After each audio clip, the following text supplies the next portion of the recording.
Game number 12 on a partly cloudy skies here on a beautiful Wednesday night at the OC Great Park. This one will feature for the third time and first time here at home for the Orange County Riptide. They will be facing off against the Arroyo Seco Saints. I'm Colin Costigan, joined alongside Avi Singh.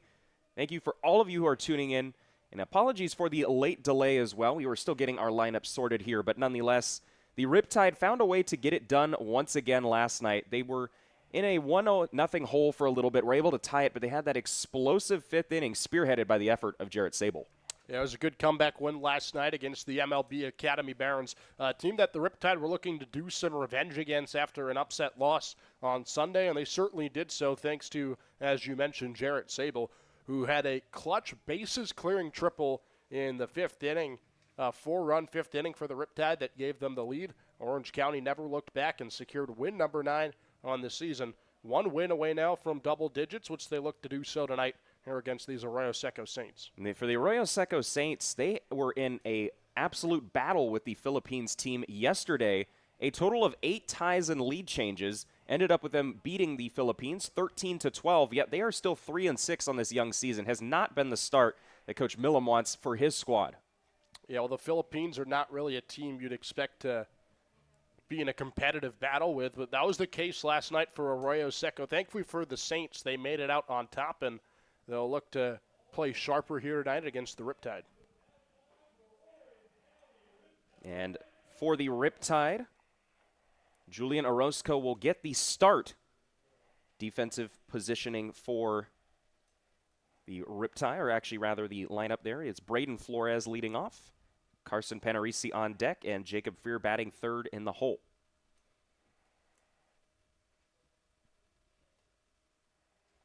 The first offering now from Orozco is in there for strike one.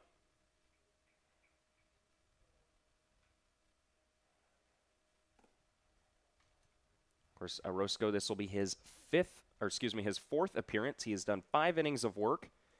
Has not given up an earned run yet this season. That one is skied in towards shallow left. Reed Montgomery has a beat on it, and he will put away the routine fly ball.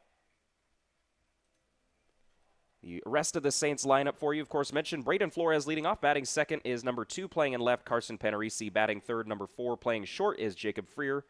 Batting in the cleanup spot, number 10, Isaiah Rios. He is DHing today. Batting fifth, number 8, Zach Late. He will be over at first base. Batting 6th, number 19, Evan Ryder. Will be in right field. Batting 7th, number 9, Dylan Immel. He is playing at second. Batting 8th, number 12, Nick Nishiwa. He is behind the dish. That one from Panarisi is caught over there by Curry, just over second base, and quick out number 2. And rounding it out, number 20, and playing center is Donnie Morgan. Well, how about the start here for the Riptide? 2 pitches, 2 outs.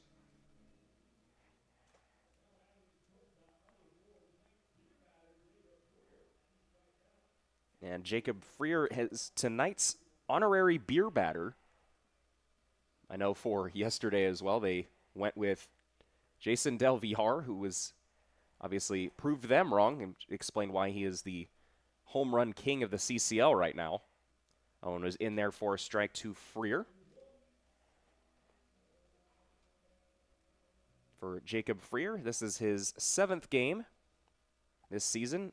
Has a nice .318 batting average with 4 RBIs and 4 walks. He last played against the Oaks on the 14th, where he went 1 for 3 with a pair of walks. That 0-1 misses down low for ball 1. Went 2 for 4 against the Riptide with a walk back on the 13th. That was, of course, on Saturday. Coming off an impressive season over at Azusa Pacific in his 56 games and starts, hit .344, 8 homers and 39 RBIs. Reason he is batting in the top of the order. That 1-1 missed outside for ball 2 from Orozco.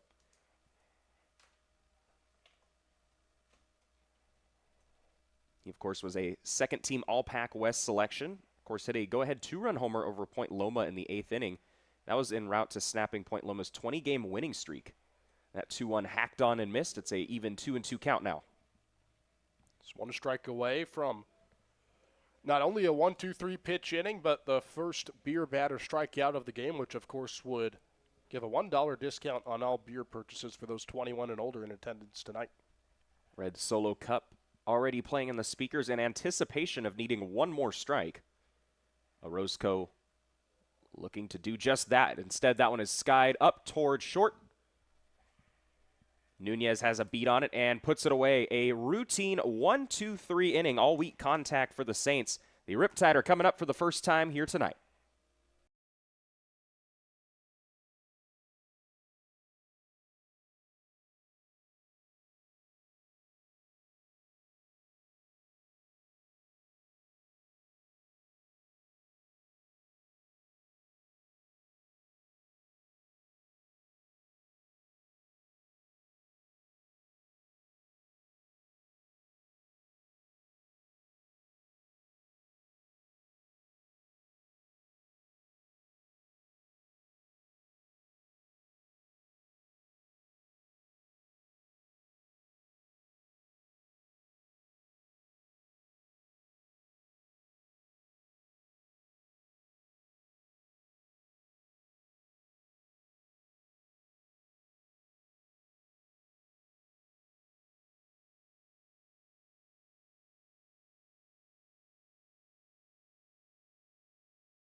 The Riptide are coming up here in the bottom of the first inning, getting their first crack against the Saints here at home at the Great Park.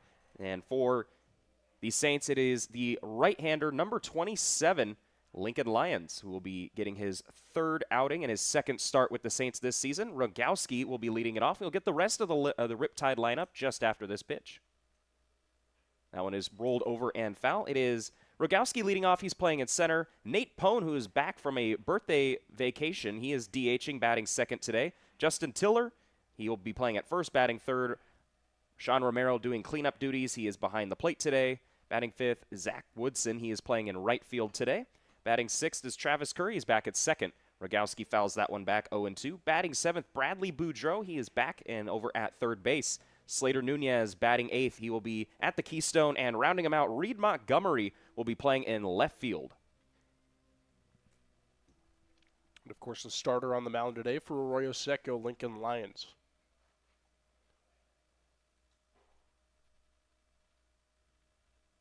Ahead 0-2 to Rogowski. Tried to go with the off-speed and missed in the other batter's box. It's a 1-2 count. The junior right-handed pitcher out of Greeley, Colorado.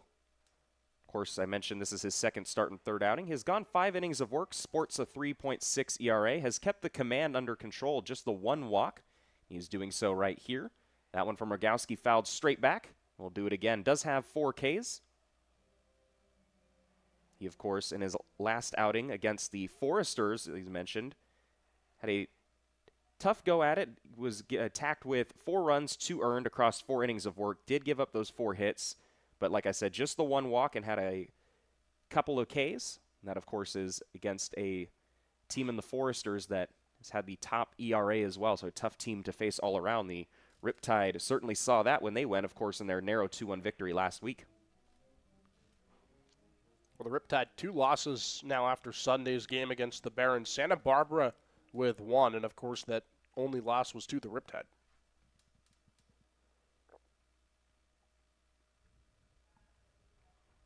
Rogowski, the 1-2 now. That one missed outside. It is an even 2-2 count. I know, of course, as mentioned, that he was a guest on the Chasing the Rip Current podcast back on Monday. And a guy that you definitely want to keep off the base paths. We've talked about his 32 stolen bases, a single-season program record at Folsom Lake College. The 2-2 now he sees. Rolls that one foul, and we are seeing a great battle here to begin this one for the Riptide, and that's been a good theme for them throughout the middle and to the late innings, which is why they have 5 come-from-behind victories this season. Yeah, certainly a good at-bat here from Rogowski. It's been 7 pitches so far for Lincoln Lions, and he just can't find a way to get him out. We'll see if he goes to that off-speed on the outer half or if he'll try to jam him in. Elects to go towards the outside instead. That one was the fastball, but he missed low, and that is run full. Yeah, it wasn't a bad pitch there from Lions. Just couldn't get a location on that fastball.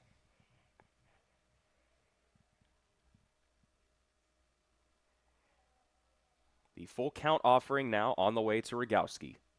Lions fires it, and that one is pulled over towards short. A nice sliding grab from Freer, fires it over, not going to come close.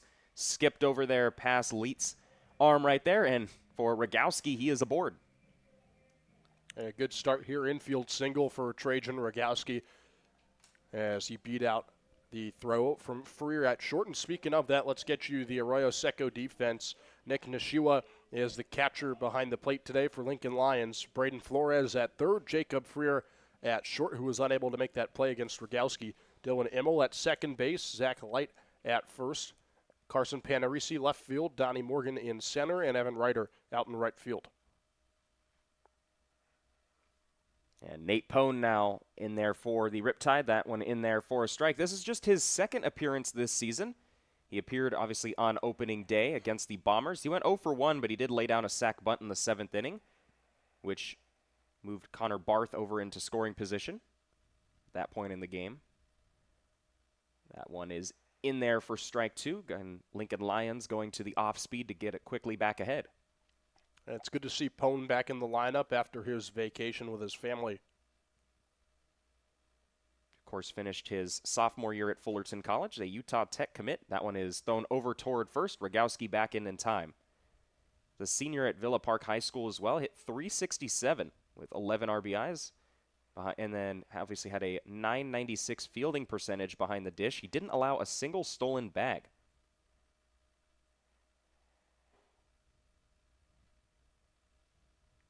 Rogowski now heads towards second. A hit-and-run design fouled back. We saw that last night. Connor Barth, with Justin Tiller on the base paths, actually did a hit-and-run design, and that capped off the 6-run scoring night for the Riptide.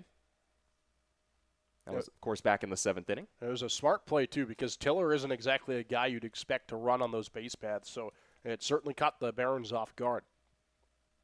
Tiller does have 2 stolen bags to his name, however. The 0-2 nonetheless. That one is popped up in weakly toward right field, heading over towards the dugout and not going to be able to get it for Ryder. Gave it a good look at it out in right field before crashing into the fence, but loses the cap and is fine nonetheless. Well, he ran all the way over there, lost his hat, as you mentioned, the acceleration by Evan Ryder out in right field, but he's unable to make a play on the ball, and Pone stays alive. And if there's one thing the Riptide have done so far against Lincoln Lions, it's put together good at-bats here. These first 2 batters for Orange County. A back pick over at first, back in plenty of time. And talk about working counts and really kind of making things difficult for opposing pitchers. I mean, they enter tonight now at 63 walks, and the only teams that were in front of them, they are currently third, the Stompers and the Blues. The Blues, of course, have played 2 more games than the Riptide. They entered tonight leading with 68. A swing and a miss on a hit and design run. Rogowski takes second on the stolen bag. That throw goes into center field, but Donnie Morgan was there to get it in time. Nonetheless, the Riptide already have a runner in scoring position. Yeah, he'll take the sacrifice there. Of course, Pone is out, but it looks like Colin instead, they're ruling this a double play. Yeah, it looks like it nonetheless. Not sure if there was an interference call potentially, maybe on Pone when he did reach out with the bat right there, did get in front of the way for Nishiwa back there behind the dish. Get the official ruling on that in just a second, but nonetheless, the base paths, are wiped clean. Tiller chops that one over towards second. Immel on the one hop throws it over towards first to Light, and that will wrap up a scoreless inning for the Riptide. Lions ends up facing the minimum. A clean first inning for both starting pitchers. We will head to the top of the second, still scoreless.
Top of the second in order now. It is going to be the cleanup man, number 10, and Isaiah Rios, who's DHing today. He has his first look at Orozco, who had a clean 1-2-3 inning.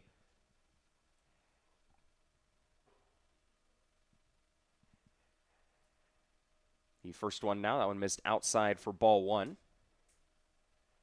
For Orozco, we mentioned he had a great start against the Bombers back on June 10th. He went 3 innings, allowed just 3 hits and a walk, and also fanned 3 batters as well. 1-0, that one fouled straight back. Has that 3-pitch mix, fastball, changeup, slider, and that fastball is topping right around 91. That changeup can hang in the low to mid 80s, and slider can get up as well toward 84, 85.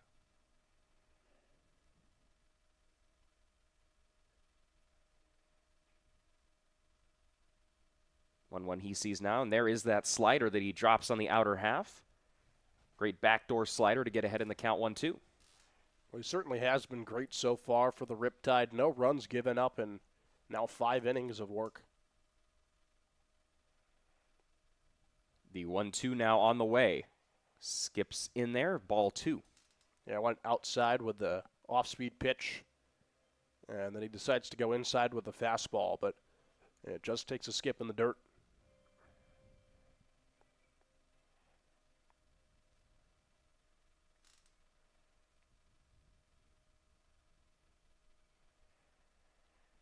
The 2-2 now. Got Rios out in front of that one. Strike 3 for Orozco. Gets his first K of the afternoon.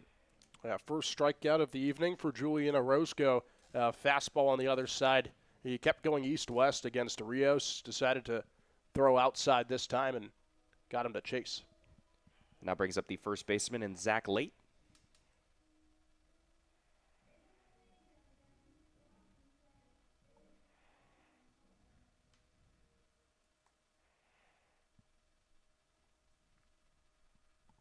The first one from Orozco, too late. Lines that one in towards center field. Rogowski has a beat on it, and he'll put it away for a routine second out. I think, Colin, what I'm most impressed with so far from Julian Orozco is his ability to get all these quick outs. We've seen them on the flyouts and pop-outs. Just 14 pitches for him so far. A very efficient day out there on the mound for Orozco. And you want to talk about efficiency, though. Turn over to Evan Ryder, who's been everything, including poetic as well, you could say. This is his 8th game with them, sporting a 367 batting average, 9 RBIs on the season. First one from Orozco, looks at the slider on the outer half for ball 1. Had a ridiculous game, went 3 for 4 with 5 RBIs yesterday against the Philippines. Didn't even need an extra base hit to get all of those. And he also went 3 for 5 with a double on the 13th back on Saturday against the Riptide, so he has hit them very well.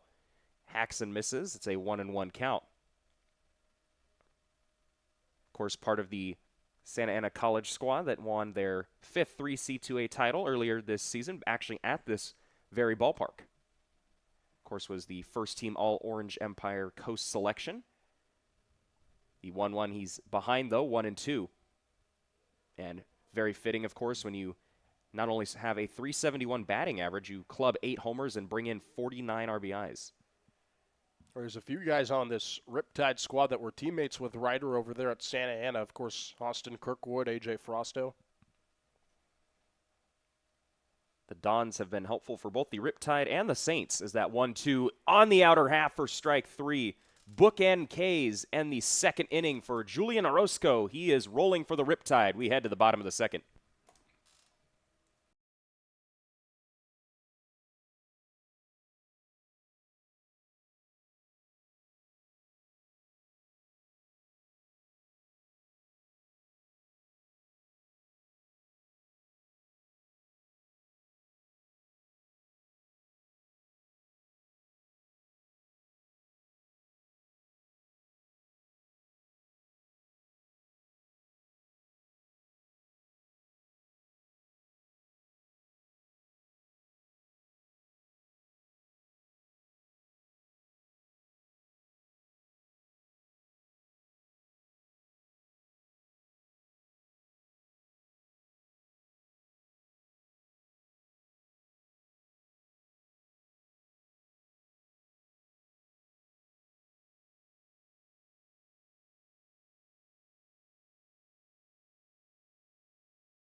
Sean Romero will be leading it off in the bottom of the second inning for the Riptide. Lincoln Lyons back out for his second inning of work, and for Romero, see the Dougie is his walk-up song, and look to dance his way over toward first base.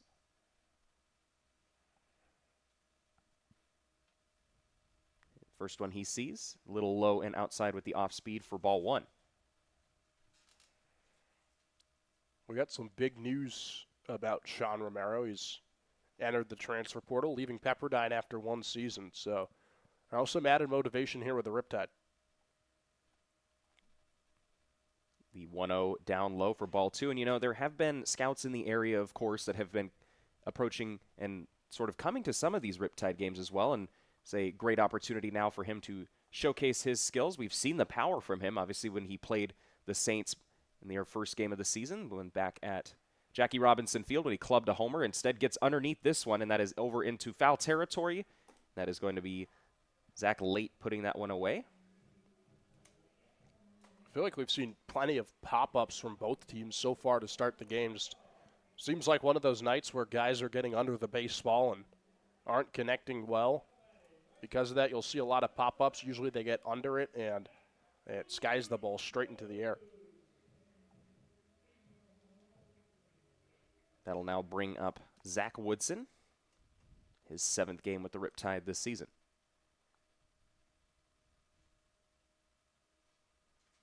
Hits that one hard in toward right field, carrying well, but Ryder will have a beat on it. It's kind of died off right there, and quickly 2 are away for the Riptide. just about to talk about for Woodson, of course, but then swings at the first pitch, and it's been a constant theme, both of these pitchers getting quick outs. Yeah, both of them moving efficiently. Orozco and Lyons, all these flyouts and pop-ups that you're seeing early on. That, of course, brings in Travis Curry. Went 1 for 3 with a double and a walk against the Barons last night. He did score on Nunez's single that they ruled. We know that one was close. It went under the glove of Elijah Clayton. That one in there for a strike to Travis Curry. Well, he had not one, but 2 times where he set up Slater Nunez for a pair of RBI singles. So it was that 1-2 punch of Curry and Nunez last night that really delivered against the Barons. And then, of course, that bases clearing triple from Sable. That 0-1 offering from Lyons way outside for ball 1. Last time, of course, he saw the Saints, he went 2 for 6 with 3 RBIs and a double on Saturday. Had a 2-run double in the 8th, which made it a 5-0 game, and later had a fielder's choice RBI in the 9th inning. Of course, part of a 9-run 9th inning for the Riptide. That 1-1 yanked in towards the other batter's box. It is a 2-1 count. Yeah, it just felt like everybody in that game for the Riptide had multiple hits. It was a pretty close game between these two teams until the later innings, and then it really started to implode for Arroyo Seco. And these two teams went toe-to-toe last season. It was in the regular season, they were split their 6 games, 3 wins apiece, the 2-1 inside ball 3. And the Riptide, of course, did finish 3-4. They lost 8-6 in the wild card round last year. That was a game in which they were up 4-6 going into the 8th inning and then let it get away from them. And it was an unfortunate and heartbreaking loss for them. So the Riptide have sort of taken their vengeance out on the Saints thus far this season. The 3-1 now on the way. That one is pulled toward left field. That's going to be a base knock for Travis Curry. He keeps the good times rolling, and the Riptide looking to start a 2-out rally. Yeah, Curry staying sharp at the plate here, but back to your point, it was a close game last Tuesday as well, and these two teams met for the first time this season over in Pasadena. You and I were on the call for that one. Really a back-and-forth game. They kept trading punches. Riptide would go for 2 runs, then the Saints would go for 2 of their own, and then, of course, that RBI single in the 8th from Cooper Klauser ended up breaking things open for the Riptide. They'd tack on some insurance in the 9th.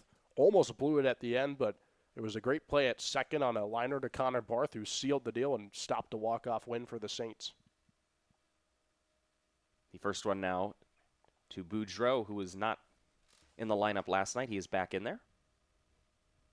All things considered, it was a really gritty win for the Riptide, and that's the kind of team that we've seen throughout this season. I like to call them the Rally Tide. They seem to strike you in those later innings, and if they're down, they'll find a way to come back.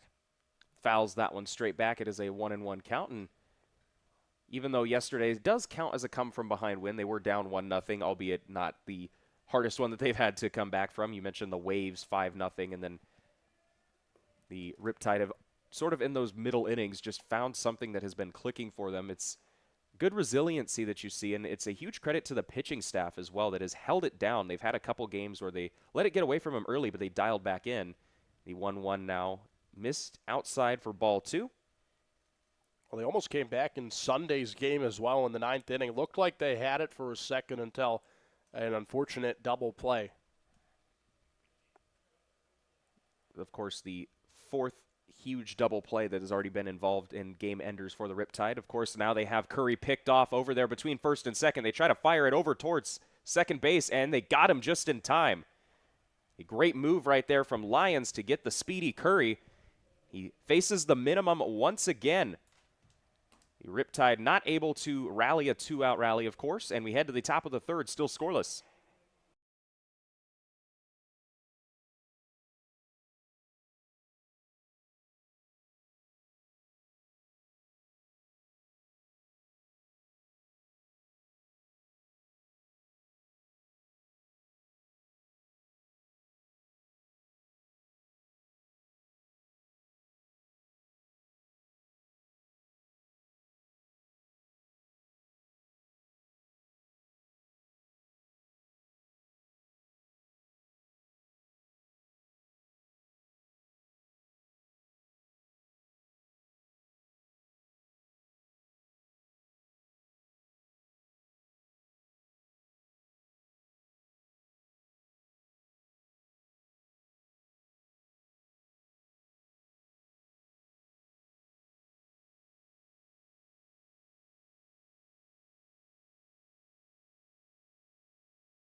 7, 8, 9 due up for the Saints here in the top of the third inning. And Julian Orozco back out for his third inning of work. It's been a clean 6 up, 6 down. It's going to be the second baseman, number 9, Dylan Immel, leading it off. Yeah, so far, so good from Orozco, and what we've seen from him, a lot of pop-ups and fly-outs. Of course, those 2 Ks in the last inning as well, but he looks to be on his best stuff so far tonight as the lights come on here at Great Park. It's been super sunny skies here in Southern California for the majority of the games, other than the Waves back on the 7th. That first one that ML sees is in there for a strike with the fastball, and because of just the heavy cloud cover here tonight, the lights obviously scheduled to come on just after 7:30, but very much needed with the cloudy skies. The 0-1 now on the way. Drops that slider in there and rolls it over into foul territory beyond the reach of Justin Tiller.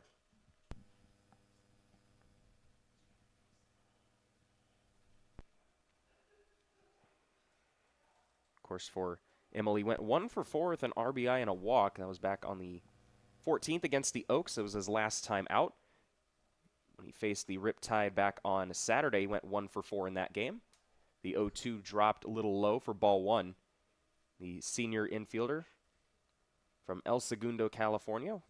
Previously went to Wagner as well, but he is currently undecided in his 2026 campaign after that season. The 1-2 on the way. That one is fouled straight back, rather. Had a good year with them, of course. Hit .370 and 47 RBIs. Also had 11 stolen bases. But he, of course, started out at Cerritos College. It was 2 seasons there. Had a .310 career batting average. 1-2 now on the way. That one outside for ball 2.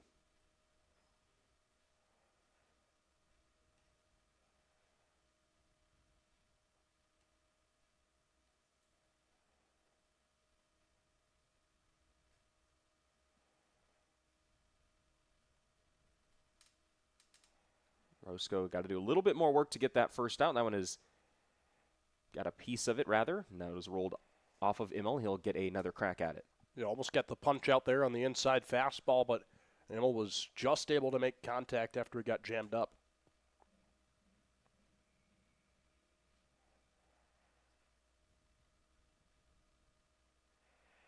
This is, of course, a Riptide pitching staff, as that one misses high for ball 3.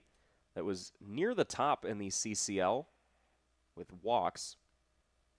They're tied for 5th with the Stompers coming into this one at 52. Obviously, those games still going on. The Riptide are the last of the slate of games being played here tonight. The 3-2, that one is fouled back, and it's like what the Riptide are able to do. It's the Saints that are working the count. Yeah, we've seen plenty of these at-bats so far from the Riptide. Saints haven't had too many good at-bats against Orozco, who's been very efficient with his pitches through these first 3 innings, but really tonight the first competitive at-bat from Arroyo Seco here with Dylan Immel.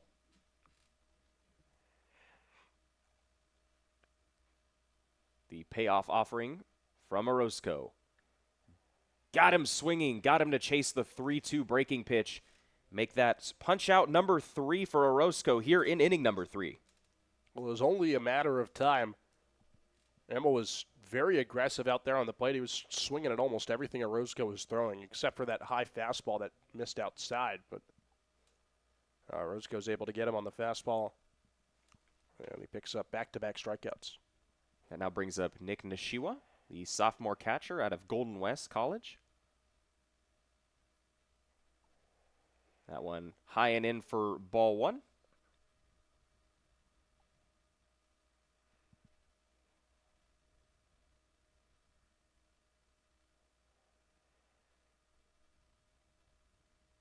The 1-0 count now. That one is fouled straight back towards the parking lot. His 4th game this season, has a .400 batting average.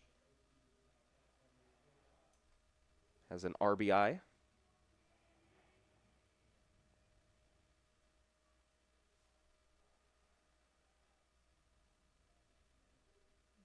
The 1-1 now on the way. That one close, but not going to get the call from home plate umpire Chris Maher right there. course, in his first game this season for Nishiwa, went 3 for 3. A couple hit by pitches. That was against the Bombers. Hit an RBI single in the 6th, which made it a 9-8 game after they were down as much as 9-2 in the 3rd. When it's chopped over toward Boudreau, luckily for the Riptide, goes just foul. Would have been an easy infield knock for Nishiwa. Well, you mentioned Chris Meyer behind the plate. We also have Frank Flugrat over at first and Salvador Ibarra at third. That's tonight's officiating crew here. Now Nishiwa will have to make the long walk back over into the box. He, of course, at Golden West in his freshman year there, played in 32 games.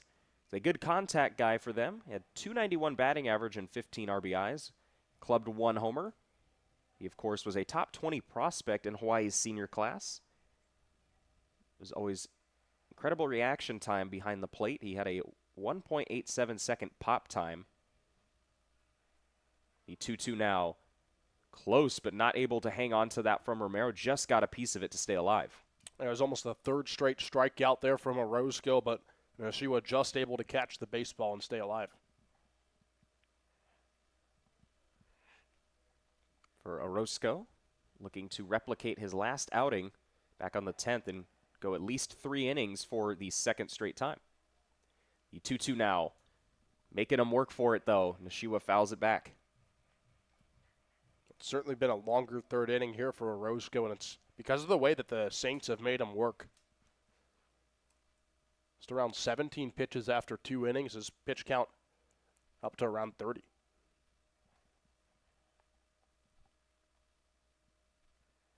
The 2-2 now on the way. Goes down swinging. Dropped it in the dirt. Missed the tag. Will throw down to first.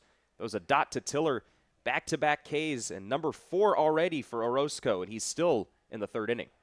Yeah, 3 straight strikeouts now from Orozco. 2 here in this inning. Ball got away from the catcher Romero, but he was able to throw it. So that's a 2-3 K in the scoring. Did have to work for that one, of course, but still very efficient at 34 pitches. Now faces the bottom of the order in Donnie Morgan.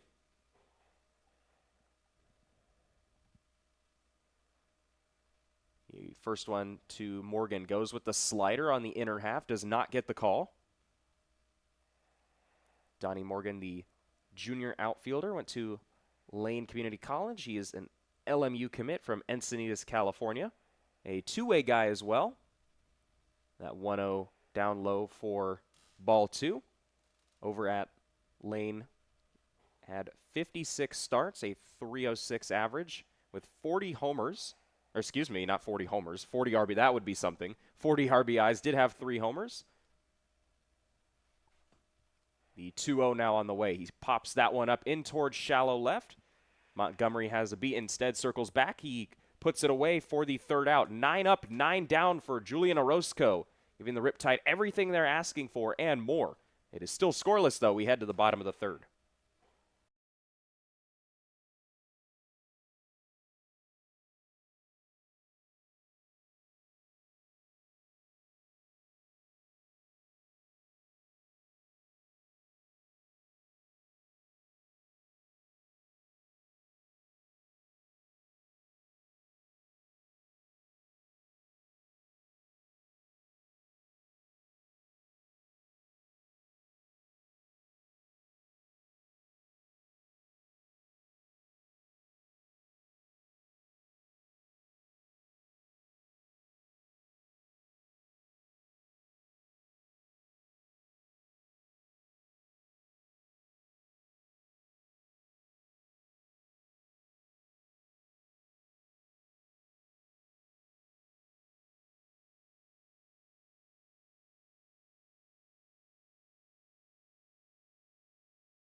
bottom of the order due up for the Riptide here in the bottom of the third. 7, 8, 9, Bradley Boudreau, Slater Nunez, and Reed Montgomery. And just like we saw with Orozco, who's now through 3 perfect innings, hasn't allowed a base runner. Been a couple ways for Lincoln Lions. Hasn't done it the conventional way, but he has faced the minimum thus far.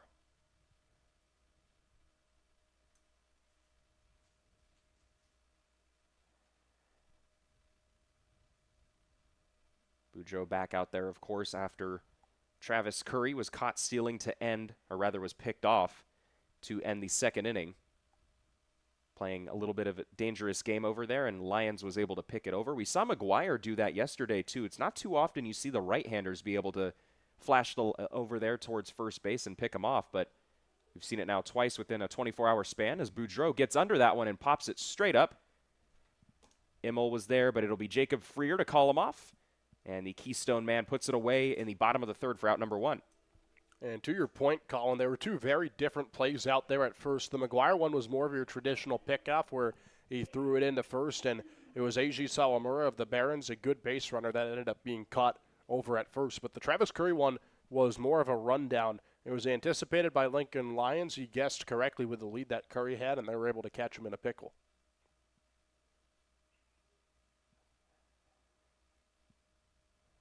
That first one in there is a strike. I guess you could say it was kind of a big dill.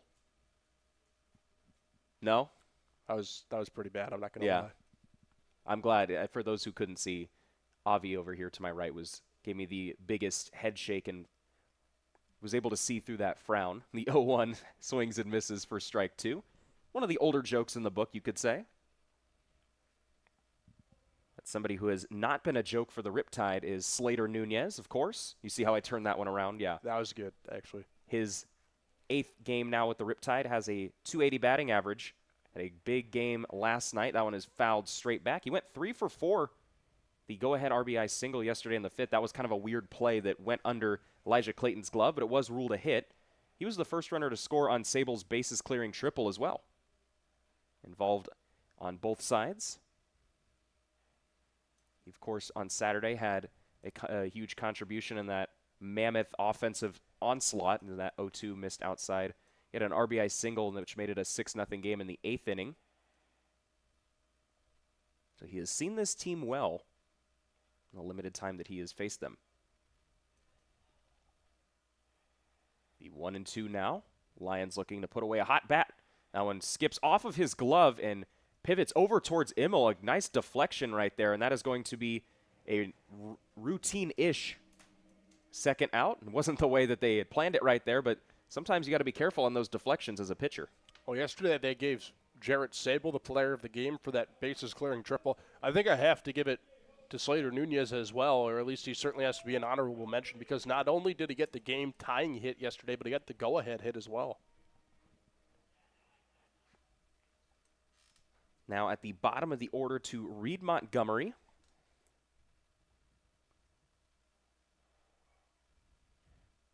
Now his 5th game with the Riptide. First one he sees, ropes that one hard, deep toward right field, just out in front of that one, though.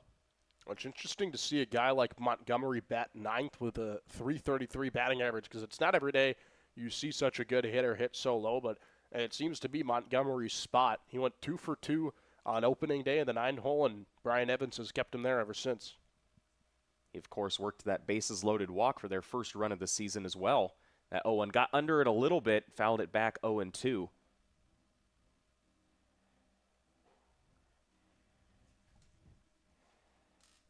But it's been a guy who's done a great job of turning over to the top of the order. Has the .333 batting average, and of course hit that homer. It was a go-ahead shot in the 7th inning.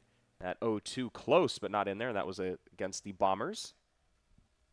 The game in which the Riptide obviously had one of their 5 comeback wins, and the offense was stagnant for most of the time. They were able to tie it in the middle stages, and then, of course, Reed Montgomery blasted one over the right field wall.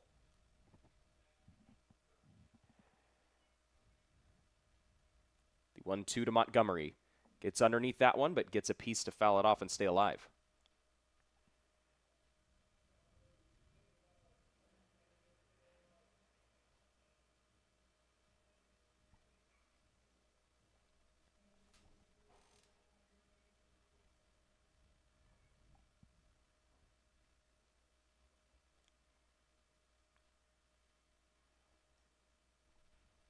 Hits that one hard down the left field line, but just foul. He will get another crack at it.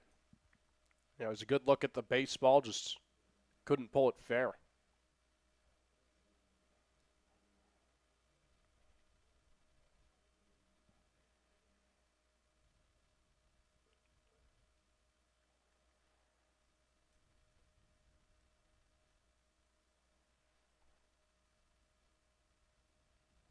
One, two now to Montgomery. That one close but outside.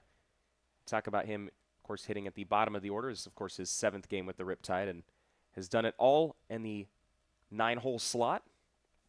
But when you have a guy like him who not only has tremendous power, but is somebody else who can have sneaky speed on the base paths, good quality, something you're seeing more in the modern day of baseball. And that 2-2, unfortunately, goes swinging a pitch a little bit outside. Nonetheless, Lions has 9 up and 9 down here. We have a classic pitcher's duel in store. We head to the top of the 4th, still scoreless.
We have Shakira and Her Hips Don't Lie echoing throughout the speakers here at the Great Park. And I can tell you what doesn't lie is this pitching matchup that we are seeing right here, Avi. I know my analogies and my little puns here. I think I'm 2 for 3.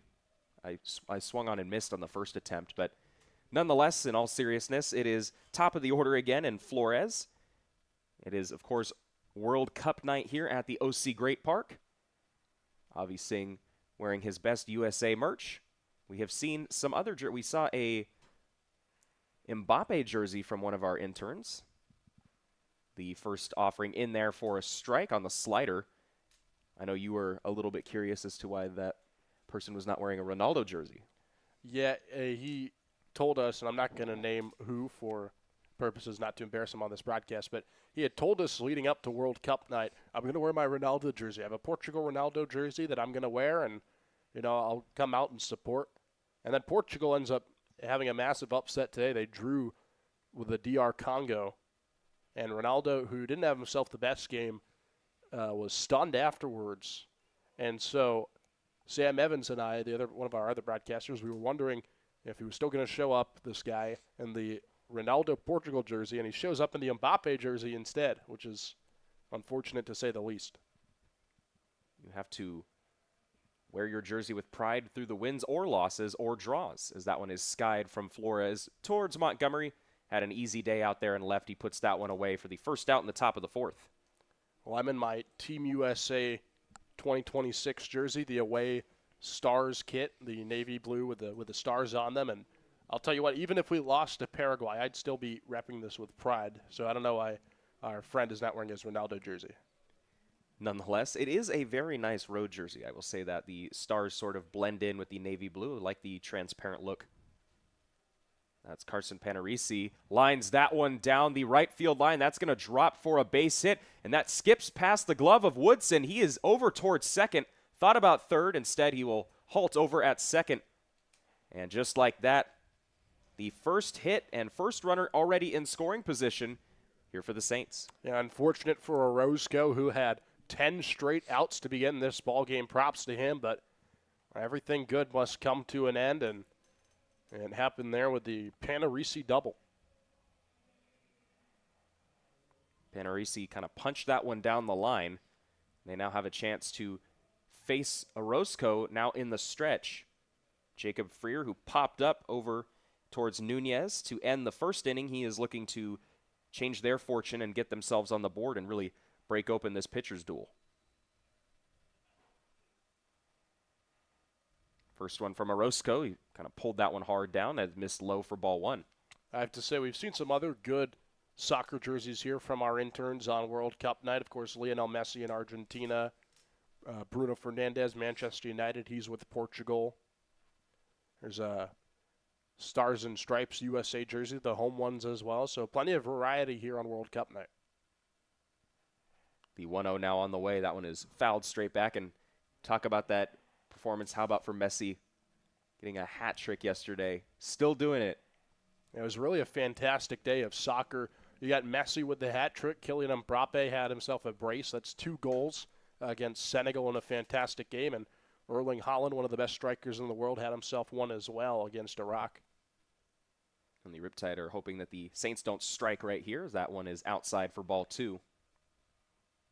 This, of course, is the beer batter, and Freer did not give the fans anything to cheer for when he popped up last time. It was some weak contact, but I know the fans are eager to see him try to work back into the count.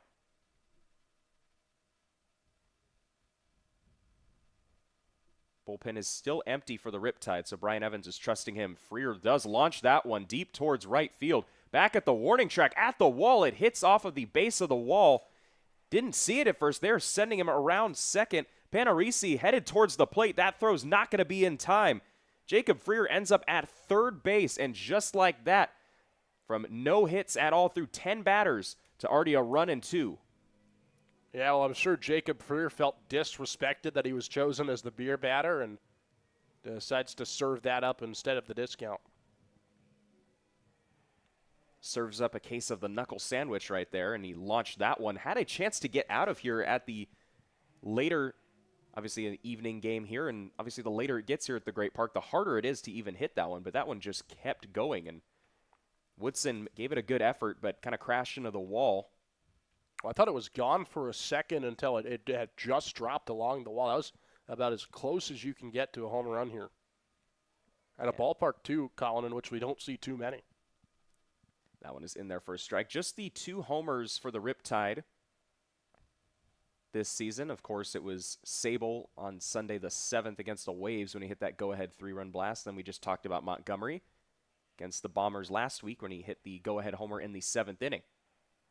The 0-1 now on the way. Hacked and missed from Isaiah Rios, who struck out back in the 2nd, and Orozco looking to get back into it.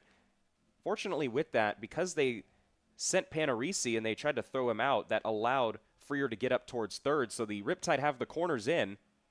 You actually look over there, Curry and Nunez sort of playing in towards the outfield grass almost. They are way back. You have to feel for Orozco, who had 10 straight outs before the double and then the triple. Has to buckle down here. The 0-2 tried to get him with the outside slider. Does not get the call right there. It is a 1-2 count. Now, I will say, don't be alarmed that there is a run on the board because, yes, the Riptide are down, but the way that this Arroyo Seco team has operated so far, they're a high-scoring offense. 13 runs yesterday, but the pitching staff has really struggled for them. They gave up 12 in that 13-12 win. So this ball game is certainly far from over here. It's just the top of the 4th inning, and yes, that 1 run came in, but this is definitely a team that you can still bat well against. Talked about their 5 come-from-behind victories.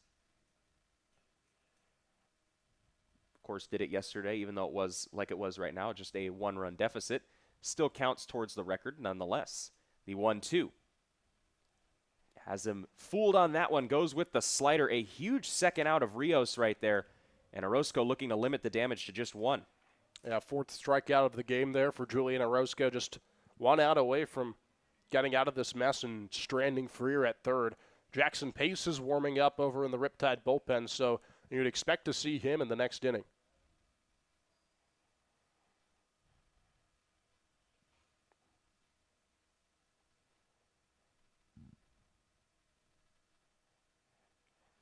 Zach Leet stands in the way of Orozco accomplishing that.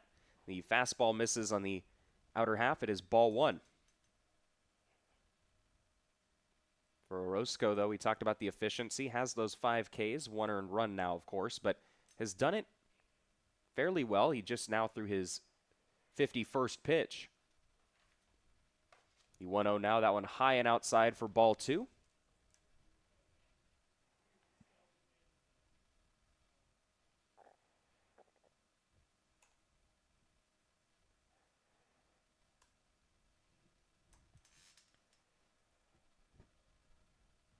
Zach Lead, of course, the 6'1", 215-pound frame right there, looks outside for ball 3. The San Clemente native, just down the PCH. Just 1 game played thus far with a K prior to tonight. Went to Old Dominion. He takes a 4-pitch walk, doesn't even need to swing the lumber right there, and now the Saints have 2 runners on here for the first time. Well, there's a certain pitcher, future Hall of Famer, that famously went to Old Dominion. Do you know who it is? I'm going to have to need a reminder on that one. Justin Verlander.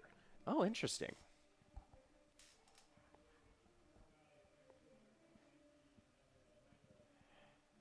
Colin, it's been a long inning here. Speaking of pitchers, for Julian Orozco, who's operating so well until that double from Panarisi, but double, RBI, triple, strikeout, and now the walk. Just trying to find a way to get out of this inning with that pitch count continuing to climb. Now, obviously facing their hottest hitter in Evan Ryder, who went down looking back in the 2nd inning, and that, of course, effectively ended the 2nd inning. But talked about his recent outings, having 2 3-hit performances. Yesterday, of course, against the Philippines, had those 5 ribbies, and then the 3-hit game against the Riptide on Saturday, the 13th. That one is in there. He went around for strike 2 nonetheless. It's 1 pitch away from getting out of this mess. If you're Orozco, you'll certainly take it, just that 1 run on the board. Other than this inning, it's really been a fantastic outing for him, so a lot more to be proud of out there on the mound, even with that run across. The 0-2 now on the way, looking to get out of the jam. Not going to do it on that one. Ryder has to duck out of the way. It's 1-2 count now.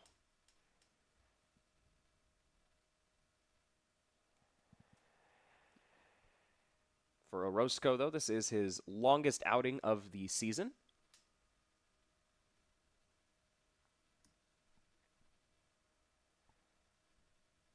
One, two now. There was a nice slider on the outer half, but Ryder does a nice job to get a piece of it.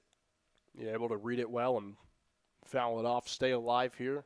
Just trying to find any sort of way to at least bring in Freer at third here with 2 outs.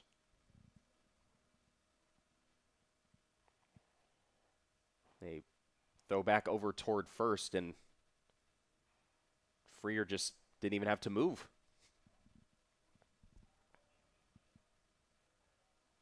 Or excuse me, sorry, that was Leet over there. Freer over at third. That 1-2 does get him on the front door slider. Orozco limits the damage to 1, but does give up those 2 hits to help get the Saints on the board. Riptide will have to come from behind once again. They are down 1-0. We'll head to the bottom of the 4th.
We welcome you back to the bottom of the fourth inning. It is a 1-0 Saints lead over the Orange County Riptide. This broadcast, of course, presented here on YouTube for the California Collegiate League's biggest event of the summer, though, is coming to Reno, Nevada on Saturday, July 4th. The 2026 CCL All-Star Game will bring together the league's top players and future professional prospects at the Greater Nevada Field, home of the Reno Aces. Following the game, fans will enjoy a spectacular fireworks show as part of the America 250 celebration. To purchase tickets and learn more, visit calsummerball.com. Well, speaking of fireworks, it was the Saints who were able to break this scoreless tie, and they now have the top of the order for the Riptide. It is a new pitcher nonetheless, though, for the Saints, and is the freshman right-handed pitcher in Dylan Wong, who will throw his first pitch to Rogowski, and that fastball missed a little outside for ball one. Hard to miss Wong out there, a very tall frame. At 6'4", 190 pounds. The 1-0 now skipped in there for ball two.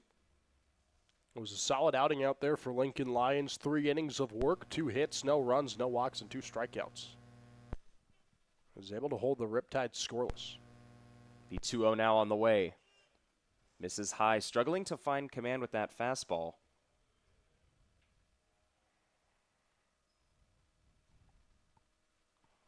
Wong is committed to play at Villanova.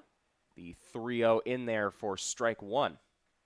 We have some exciting news. Dylan Orr has come up to the press box. We'll do a player interview with him in the top of the 5th inning, so don't go anywhere. The 3-1 in there for strike two, and back to a full count to Rogowski. And Dylan Orr has been terrific for the Riptide. You mentioned the 2 innings that he went yesterday, had 4 Ks. Very 2 clean innings. That one is chopped over the head of Wong. Immel winds, fires deep in the hole over at second to get the speedster, and the Riptide are not able to get a base runner to start the bottom of the 4th. And this was solid play from Immel at second base to get over to that baseball and make the throw over to first. It's now 4 straight Riptide retired after that base hit from Travis Curry back in the 2nd. So far, it has been the minimum for the Riptide in every inning. They had that interference call that had Rogowski out over at second when Pone struck out.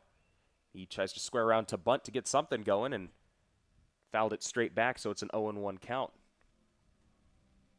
This is easily the quietest we've seen the Riptide lineup. Obviously, they've had stretches through the first third where they really didn't find their stride, but just the 2 hits here, and we're in the top of the order now in the 4th inning, facing a new arm. That 0-1 missed high and outside, or rather inside for ball one. Well, it's both teams with 2 hits, but the difference, of course, Arroyo Seco's 1 came back-to-back and 2 were both extra base hits. The 1-1 now to Pone. He fouls that one straight back.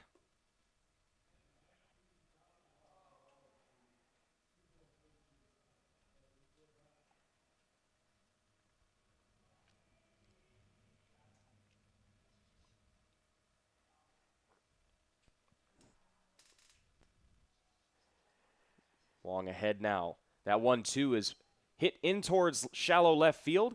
Breaking in on it, and Panarisi is able to put it away for the second out. Riptide going down quickly here in the 4th inning. Not something they wanted to see after allowing the first run to score.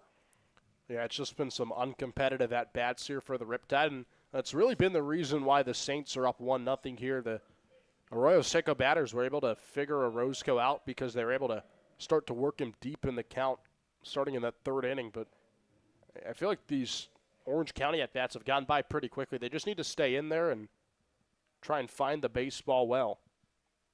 If you can do that, if you can tire out these pitchers, it's way easier to get on board. Now Justin Tiller looks outside for ball one from Wong. Wong, of course, went to Maranatha High School in the 12 appearances, 6 starts there, had a nice 2.88 ERA, had 46 strikeouts. Guy who is now behind now to Tiller. Well, he's out here for the Saints as a high school graduate. You don't see too many of those guys in summer ball. Of course, the Riptide have 2 in Hunter Harrington and Noah DeBella, who's just arrived to the squad recently. Huang committed to play for Villanova next year. The 2-0 now. That one low. He's struggling to find the zone here against Tiller, and now they're approaching their power bats, and Romero looming on deck. Does have a homer, and he did do that against the Saints last Tuesday. Wait, you mentioned Huang at Maranatha. I was just going to say he had a stellar high school career, a 2.88 ERA in his senior season in just 12 games. Absolutely. Nonetheless, though, Tiller does work a 4-pitch walk. It's been a good theme, and patience is another key aspect for Justin Tiller. He gets the potential 2-out rally going. That is his 8th walk this season. That's one thing that Tiller has been so great at here in the first half is drawing walks. Of course, he's a power bat, but he's been able to stay patient at the plate, and even if he struggles hitting-wise, he knows how to get on base by drawing those walks. Sean Romero now fouls that one back. He popped up to end the second inning for the Riptide, but like we talked about last Tuesday when we were up there at Jackie Robinson Field, took advantage of the 360-foot wall out in center field, but nonetheless, he crushed that baseball. It made it a 4-2 game approaching the middle innings. The 0-1 now. That one missed outside for ball one. It was a no-doubt home run for Romero all the way into the trees in center field over in Pasadena, and a much-needed shot for the Riptide as they got 2 more runs on the board there to regain the lead. And Tiller takes off towards second. The pitch right there, and that is going to be an easy stolen base for Justin Tiller. You were talking about it last night, of course, when he was the hit-and-run design on Connor Barth's RBI double. But make that stolen base number 3 for the sneaky speedster. Yeah, how about Justin Tiller? It feels like he's been way more aggressive on the base paths in these last 2 or 3 games, and there's a reason there, an easy stolen base. No throw from the catcher, Nishua. Riptide have their first at-bat with a runner in scoring position now. The 1-2 from Wong. Skips that one in there. A great job, though, from Nishiwa to get in front of that one and keep him over at second base. It is now a 2-2 count. Well, it's the first time the Riptide have had a runner in scoring position all night. Now you just got to capitalize here. It's been a good at-bat for Romero. Just needs to put something together and bring in Tiller to tie this ballgame at 1. It's been 5 days since Romero played with the Riptide. Trying to help them out right here. A close take on that 2-2 miss just outside for ball 3. We're starting to see the patience develop a little bit. They're not trying to be too aggressive as they were through those first 3 innings. Well, that's what worked for the Saints, was staying patient at the plate and putting together good at-bats. That's why they have that run on the board right now. Riptide looking to replicate and do the same. Can Romero replicate the Saints' success from the top half of the inning? That one is on the ground over toward Emil. He'll wind and fire over toward first, and the Riptide squander their first real scoring opportunity of this game. They are down 1-0, but stay tuned, of course. We will have a player interview with Dylan Orr approaching in the top of the 5th inning. You don't want to miss that.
We welcome you back to the top of the 5th inning. A new pitcher on the mound right now is number 41, Jackson Pace for the Orange County Riptide. But we are joined by a guest up here. You all know him, number 45, tall right-hander for the Riptide, and Dylan Orr. And Dylan, pleasure to have you here with us. Happy to be here. It's pretty cool. Get out of the dugout in the middle of the game, come up here and talk with you guys. Yeah, of course. And, still adjusting with the team, of course, but your buddy right there, Jackson Pace, is on the mound. Oh, yeah. Love to see him on the bump. It's going to be facing the bottom of the order. Dylan Immel, who you just saw get that grounder to end the Riptide's threat in the 4th. He's now leading it off. The first pitch to Immel is fouled straight back. Well, Dylan, you had a great outing last night against the Barons. 2 scoreless innings, 4 strikeouts, all of them on that fastball. How did it feel out there? Felt great. Got out there initially. First thought was not a good one. First warm-up pitch I threw, the mound was kind of messed up. So my landing spot was not where I wanted it to be, but was able to kick it around, kind of fix that. It felt good. It was coming out well. I was able to get ahead and challenge guys some. Of course, and to your point, I was actually going to mention, we were actually somewhat fooled by it. We thought that you had that cutter going. We know you've been working on that. Yeah. How's that process been for you? I know you were throwing it in warm-ups earlier today, right? Yeah, I was messing with that today. One of the guys, it was Thatcher, showed me a grip he had because I've been trying to throw a cutter at GCU. They were trying to have me throw a cutter like just a harder breaking ball or off-speed pitch. So I've been messing with it for a while. Haven't found a grip I like. He showed me a grip that I've been messing with that I like that one a lot. So I've been throwing that. I don't know the metrics on it, so I'm gonna have to see that. Get it on track, man. See how it's moving, how hard it is, but. That 1-2, of course, from Immel is flied over towards center. That is going to drop in for a base hit and just gets past the reach of Rogowski back there. And unfortunately, Immel will slide up towards second after that one got behind him. That hurts bad. Yeah, can definitely say being in the outfield is an incredibly difficult position. Obviously, I did not play the outfield, but I can tell you that it is much harder than it looks. And we'll say, though, one thing we've talked about is pitching here. Of course, this is a very pitchers-friendly park, and I know you have to be excited about that. Absolutely. That was through at Irvine this year during the season and right down the road. UCI is right down the road from here. So we played a night game there, and I was just amazed. The balls that are hit, they're not going anywhere. And then sea level movement on your pitches is better. So it's just it's a win-win pitching here for sure. Yeah, and I know I was talking with your other fellow GCU teammate from last season with Tommy McGuire as well. He was telling me that he actually gave up a homer with a 46-degree launch angle because the ball just flies out there. It flies pretty well just because of how dry it is, and that's a colder time of the year too. In the summer, it's unbelievable. But yeah, we did pitchers batting practice one day at GCU. Ball flies, can confirm that. Yeah, and obviously this is a park too, though, with the Great Park. Been here during the day games, of course. The ball actually does fly really well, but once the sun sets, it's a completely different atmosphere as well.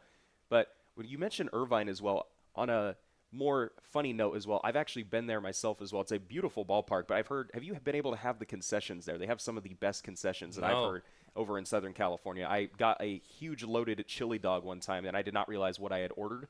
Well, I forgot the exact name of it, but when I saw the price tag and I think it was like $13 or $14, I was a little bit surprised. I was like, what is this? And then I got a look at it and I was like, wow, this is better than I've seen at some restaurants. That's impressive. Yeah, usually college concessions, especially mid-major, they're not going to be great, but that's surprising to hear. Yeah, next time if you're out in the Irvine area, of course, I would definitely recommend for anybody. The 2-1 now, though, from Pace. Immel is going over toward third. And Romero is not able to get a grip on it. And just like that, 90 feet away from getting their second run for the Saints. He got a huge jump there. Yeah, we've seen that a couple times, not even just tonight, but obviously last night too. And is there a certain feel at this ballpark? There's not really a way in terms of you can kind of see them running, but in those kind of situations, there's not much you can really do as a pitcher. So is that Slater at shortstop? Yes. Okay. So we initially talked about it. Of course, that one was a swing and a miss right there, and they were able to get Nishiwa down swinging. That is the first out right there for Jackson Pace. There's that sweeper he's got. We talked about looks to second, so we got a couple different look options, but we worked on holding the runner on at second, and Summer ball, that can kind of get away from you. Like during the season, you're locked in on that stuff. But summer ball, you're trying to pitch. You're trying to go get the guy at the plate, and the base runner can kind of become the second priority. And right there, he timed up the looks, and he got a huge jump. So there's that sweeper again. That thing's good. Yeah, you're talking about that. I was talking with him pregame, too. He's talking about working on the sweeper. He had a really good fastball in his last outing that was really able to help him as well. So, he was talking about that a little bit out with Santa Barbara, and you're facing a top-tier team like that, of course. Like, he's been absolutely terrific. But when you're in situations like this, you obviously have the runner on third. How do you try to change your approach a little bit? Because any sort of contact that gets out of the infield could potentially bring in a run. Yeah, I mean, you still got to challenge a guy. He's got him in a great count here, so he's in a good spot. See if he can finish here. But he throws a sinker, so hard ground ball to the corner is good to go. But yeah, I mean, you're still trying to get swing and miss. Top of the zone, more fly balls up there, but that's where you get swing and miss too. So you just hope for a shallow one they don't send him. Yeah, and you saw a decent 0-2 pitch right there, tried to get him to chase. But another thing, too, I know you were talking about it a little bit pregame. Obviously, the rotation is starting to get settled in. You guys are starting to get to know each other better. One of the funniest guys who I was surprised, a name that you threw out, and Doug Crystal, one of the funnier guys in the clubhouse. Can you talk about him and just like how you guys have kind of banter off of each other? Yeah, he's very, very random with things. So you just come to him, he'll come up, say something random. But yeah, he's pretty funny. I clicked with him pretty quick. I didn't know him before I got here. He was close with Tommy. He went to Cyprus with him. So and you look at that sweeper right there. To your point, Dylan, got him on the outer half, completely froze up Donnie Morgan right there. And just like that, he's 1 out away from getting out of a crazy jam. Yeah. Hopefully he can do it right here. He was telling me about that sweeper. I've thrown with him a couple times now. But the usage at Pepperdine this year wasn't what he wanted it to be. It was like a lot of sinkers. So he was like, I'm going to throw that sweeper more. And looks like it's working for him. That thing's good. I think that sweeper has become such a popular pitch over the last few years. I know Paul Skeens, obviously, he's known for getting the sweeper in there. Is there a reason why it's become kind of the go-to for these guys? Yeah, I mean, with the modern metrics, we can see movement on everything. The curveball has been the pitch for so long, and it's just a depth pitch. With that sweeper, you just get it to go straight across the zone. It plays well. A lot of guys like to ride the ball now, which he sinks it. So you had that sinker going this way, sweeper going straight across. It's totally different than what hitters used to seeing. And one thing I do want to ask, though, obviously, with Pace looking like he could potentially get himself out of a jam, I noticed that you and then at least York and then a couple others, we were talking about this a little bit pregame, you guys go barefoot on the field there, you as they say, raw dog in the field there. Can you talk a little bit more about that? Yeah, during BP, we like to go out there with the sandals. We'll take off the sandals and we'll go out there grounding. It's laid back summer ball. You're trying to have fun, so we'll just go walk around, shag BP with no shoes. It's pretty chill. And who did you say started it, actually? Who started that? Dendecker started that. He was like, we're doing this. I was like, okay, we'll give it a go. And yeah, we're just going to keep riding with that, at least at home.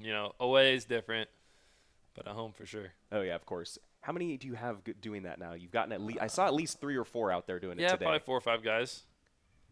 What's your how many are you trying to get the entire rotation to get in on that? Yeah, it takes a specific guy. You got to have the sandals so you can go back to the shoes quickly. You don't have time to put them back on if you need to. So, yeah, we'll see how many we can get. Doug Crystal was one of the guys on that too. Yeah, we'll see where Jackson goes on the full count. Does go with it. And just like that, there's that sweeper. Strikes out the side, gets himself out of the jam. The Riptide still down 1-0, but huge thank you to Dylan Orr for joining us and got to watch your buddy there K up the side. Thank you guys. It was fun.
Bottom of the fifth inning, Avi Singh taking you the rest of the way alongside Colin Costigan. Special thanks to Dylan Orr for stopping by back in the top of the inning to talk with us about his time at GCU, his time here with the Riptide as well.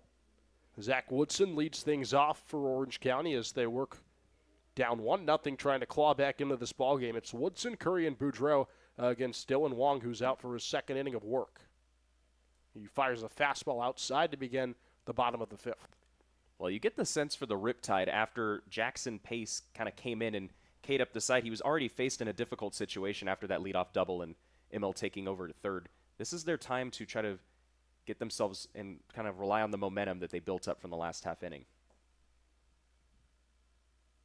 2-0 the count to Zach Woodson. 6 walks on the season. He's been productive there in that stretch. Mainly against the San Diego Bombers. That's where 5 of his 6 walks actually come from, just against that one team alone. Yeah, and it didn't help that he got hit by a pitch, too. I know he was eager to swing the bat that day, but definitely helped the on-base percentage, of course, though. It's a 3-0 count for Woodson. Can he deliver with a trip on the base paths? And they'll have to wait just a bit longer as it's called a strike down low. Woodson is 0 for 1 in the game. He flew out to right in his only plate appearance. 3-1 the pitch. Fastball inside for ball 4, and there's the 7th walk of the season for Zach Woodson, and one he'll certainly take as the Riptide have the leadoff runner aboard. And for Wong as well, he had pretty decent command, obviously back in high school at Marantha as well. You talked about the 2.88 ERA that he had, but had 27 walks and 51 innings pitched. And for the Riptide, they're going to really try to need to take advantage of anything that they can get. Here's Travis Curry, who's looking to build off of his impressive night last night as he swings one and hits it into right field. It's a base hit. Woodson's hustling over to third. Curry's stopping. He's going to second. Woodson's coming all the way home. Throw to the plate is in time, and it's a tough out, but Travis Curry is at third base, and the tying run is 90 feet away. So the Riptide can't tie the game there, but an opportunity to do so with Curry at third. Yeah, it's a tough break right there. We saw Coach Mayu over there at third base gave him the go-ahead sign. It was a risky send out there. Ryder kind of fumbled the ball out there, got past him.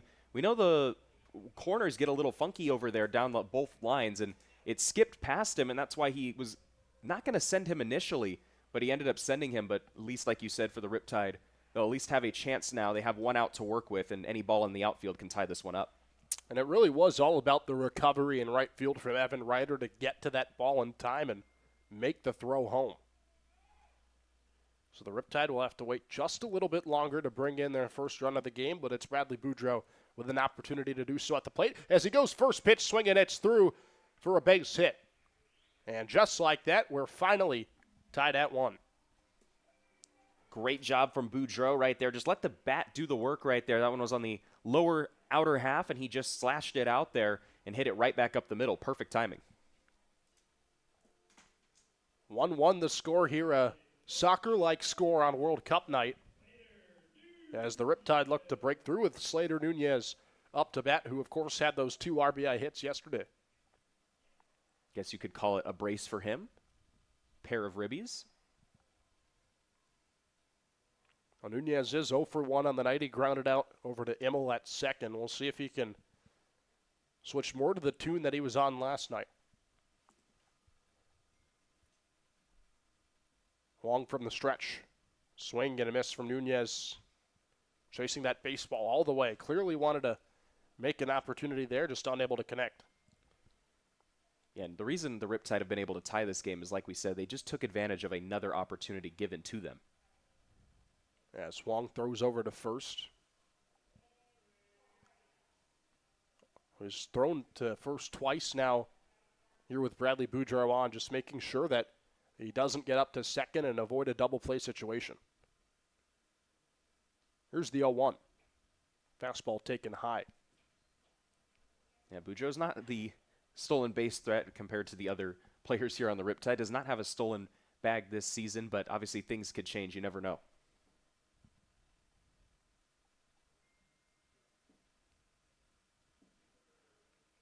Nunez takes again. This time it's slow, but called a strike. So a 1-2 count here to Slater Nunez, who's looking to get aboard for the first time today.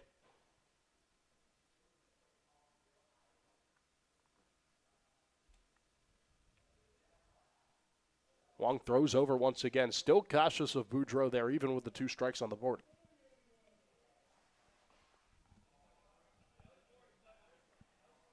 Finally tied up at 1 apiece here with 1 out in the bottom of the 5th. Nunez looks to break through here. Instead, he'll have to take a fastball inside.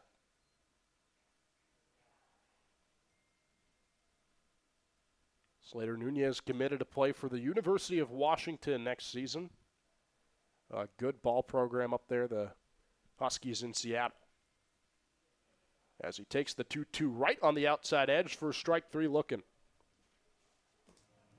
That was a good AB right there from Nunez, but was fooled on the off speed right there. That one kind of caught the outer half of the plate.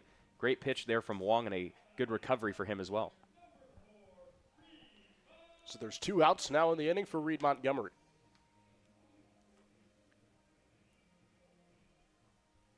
Montgomery 0 for 1 in the game with a strikeout.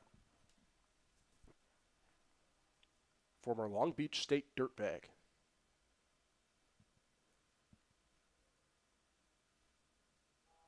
First pitch to him. Big swing and a miss from Reed. Trying to chase that home run that he had last week against San Diego. Yeah, Reed is an aggressive swinger, of course. And, you know, last time when he faced the Saints on the road when we were there, he had a rough go at it, but he was working the count still, and that's something that he's really able to do at will. As Montgomery takes a pitch inside. We know he's a power bat. We can see it with the muscle out there, but he's also a speedy guy. So to see him swing for the fences all the time, sometimes you wonder when Montgomery will shorten up and maybe try to get aboard, because he's as dangerous on the base paths as he is with that power at the plate. As he chops the 1-1 back foul.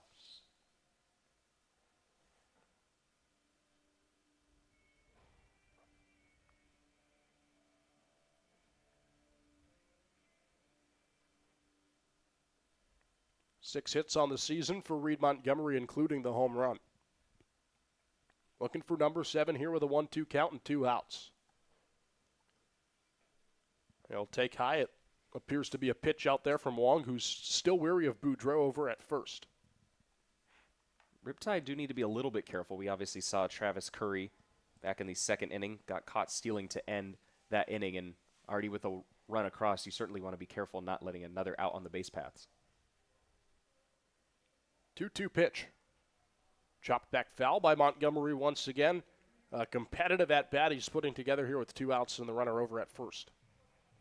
Yeah, and facing the lefty, you want to see if Wong kind of goes with that slider right there. It's been effective so far. Might try to backdoor. We know Montgomery does chase a lot, obviously, with that power.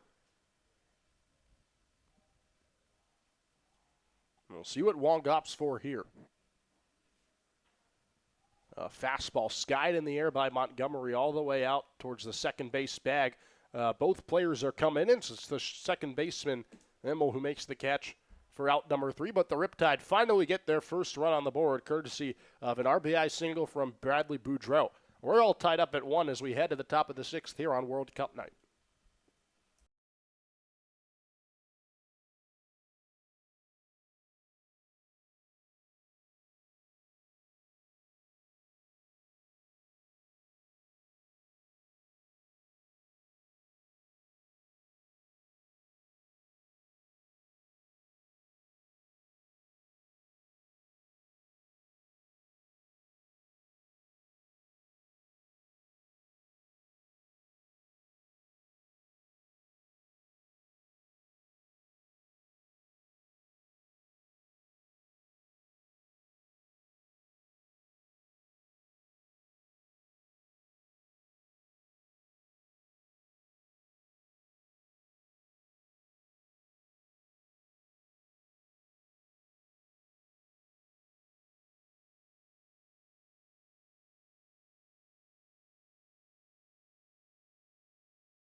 Top of the sixth inning, all tied up at 1 after an RBI single from Bradley Boudreaux in the bottom of the fifth.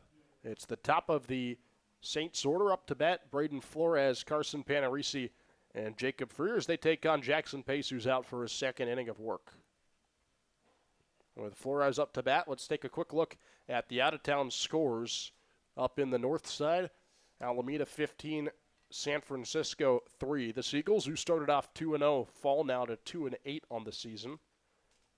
Walnut Creek is up 3-1 in Menlo Park in the bottom of the ninth inning. Sonoma and San Luis Obispo, who the Riptide will see on Saturday, tied at 1 in the bottom of the eighth. And then the South scores after this pitch from Pace. Chopped out towards short.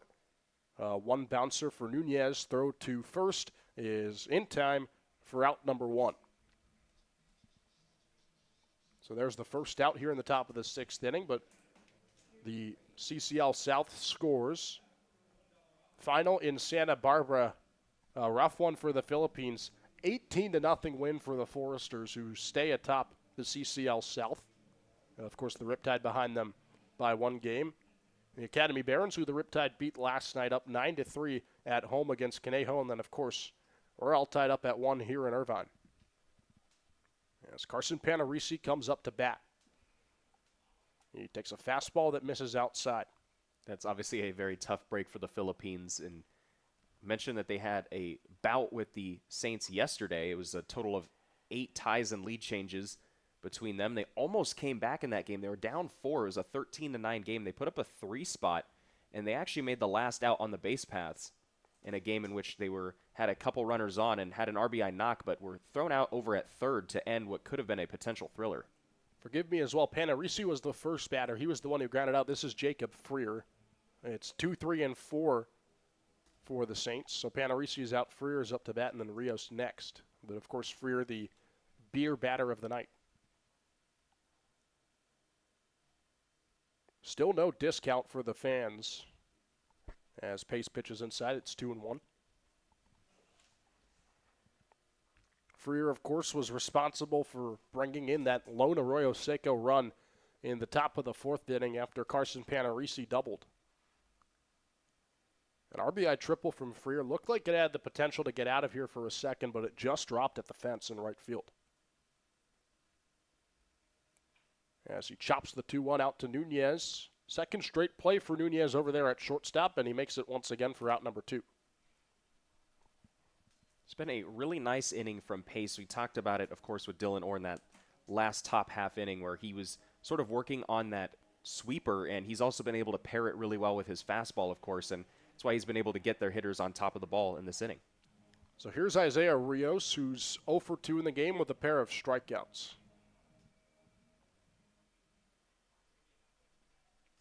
It was almost destined that Isaiah Rios would end up playing baseball.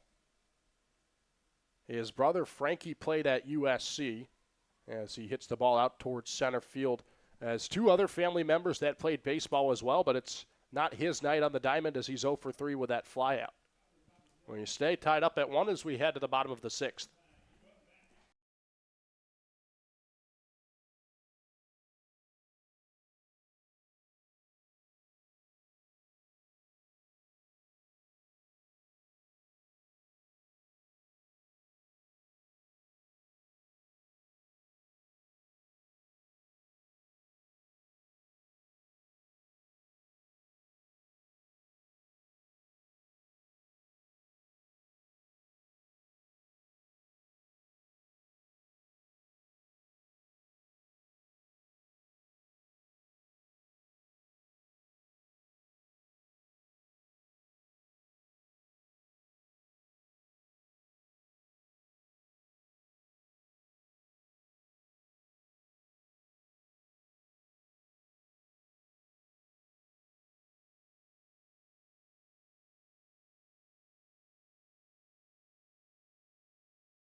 Bottom of the 6th inning, top of the order up for the Riptide. Rogalski, Pone, and Tiller as they look to break this 1-1 tie here against the Arroyo Seco Saints. It's Rogalski who leads things off. He's 1 for 2 on the day, singled in his first at-bat and grounded out in his last. As Dylan Wong goes back to work for the Saints. Rogalski swings at the first pitch he sees. It goes into right field and drops into the glove of a chasing rider for out number 1. That's a tough break for Rogalski right there. You know, he had that walk in the first inning and then was called out on the interference, so he hasn't really been able to test his speed out on the base paths here today, but kind of got under that one and almost lofted it out to right field. Sometimes those are a little accidental, like a little late on it, but a huge credit right there to Ryder to flag that one down. There's Nate Pone, who's 0 for 2 on the night as he takes a strike to begin his at-bat. We mentioned the absence of Nate Pone for a week as he went on a already scheduled family vacation. He'll take outside for strike 2. Ended up going to Epcot in Disney World, and I got to say, that's not a bad place if you're going to go for a week-long vacation. Absolutely. Still haven't been myself. I've, of course, been to Disneyland many of times. As Pone swings at the 0-2, and it's out towards center field, and Morgan makes the catch for the second out. So a pair of flyouts here to start the 6th, not what the Riptide are looking for. Yeah, you have to be careful, of course, as the night gets later here at the Great Park. It's really hard already to hit the ball out. We were talking with Dylan Orr just how he enjoys pitching from that perspective, but for the Riptide, we need to do a better job of doing the little things right. Here's Justin Tiller with 2 outs and nobody on. He reached on a walk in his last at-bat as he takes outside. There haven't been too many hits this season for Tiller, just 5 in 8 games. Looking to see the ball better at the plate.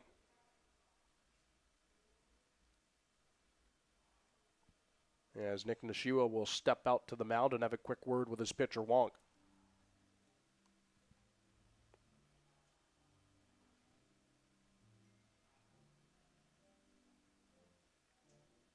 We know Tiller's a guy that can hit the baseball too. 47 hits this past season with Cypress and 10 home runs, so it's just a matter of Tiller unlocking his potential as he skies that ball straight into the air. It's playable for 3 Saints, and the shortstop moves out to center field in Freer, who's unable to catch the ball. The question is, however, did it hit his glove? Because if it did, it's an error. If not, it's a single for Tiller.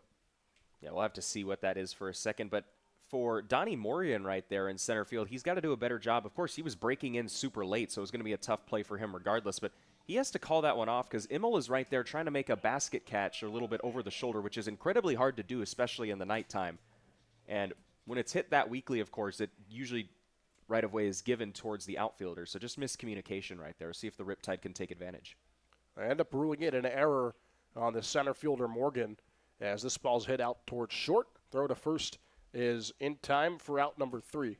So Tiller reaches on the error, but Sean Romero immediately grounds out to end the inning. Stuck at 1 apiece, we head to the top of the 7th.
Top of the 7th inning, Jackson Pace out for his 3rd straight inning of work.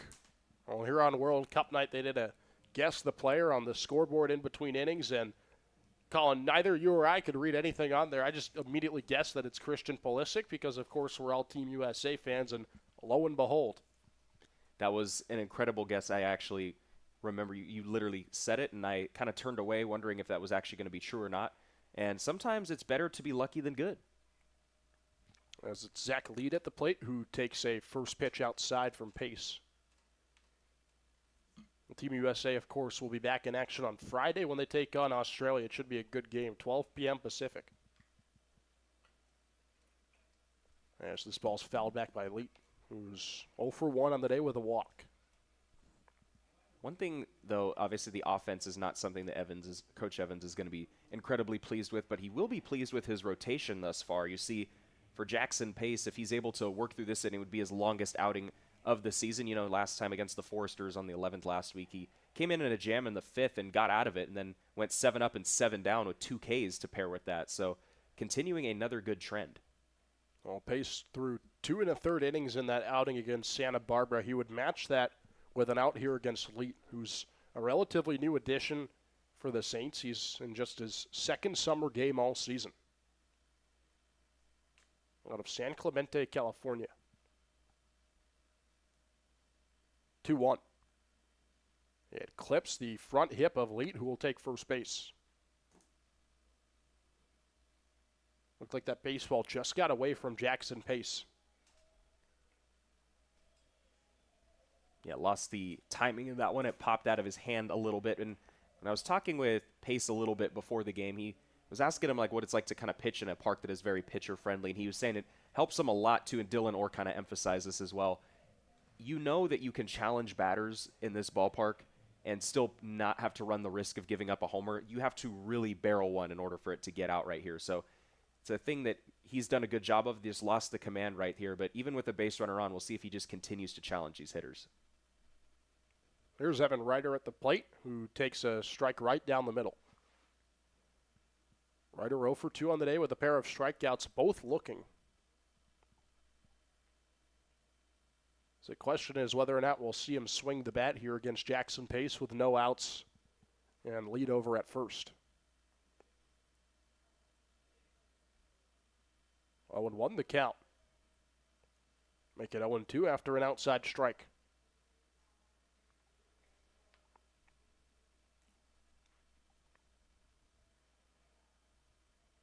Well, you mentioned the strong season that Ryder had at Santa Ana College. 371, 49 RBIs, and 8 home runs. Helped the Dons win the 3C2A championship as he swings and lifts the ball out towards center field. That's going to drop for a base hit. So some trouble once again for Jackson Pace as it's runners at first and second with nobody out here in the top of the 7th. Well, we saw Pace back in his first inning of work and first batter he faced in Dylan Immel, who's now, of course, due up. He was able to get that double and move over towards third on the stolen base attempt, and he was able to work out of that one. And he's done that for the Riptide in really all 3 of his outings. We know he struggled in his first outing against the Oaks back on the 6th, but really at that sort of moment, he's just been able to dial it in and whenever he's faced jams like this. So here is Dylan Immel, who shows bunt at the first pitch he sees. He pulls back, but it's a strike anyways, says home plate umpire Chris Marr. What's interesting for Pace, he has a good sinker that can top around 95, and his average launch angle is actually negative on that pitch. And boy, would he love to get a negative launch angle right now.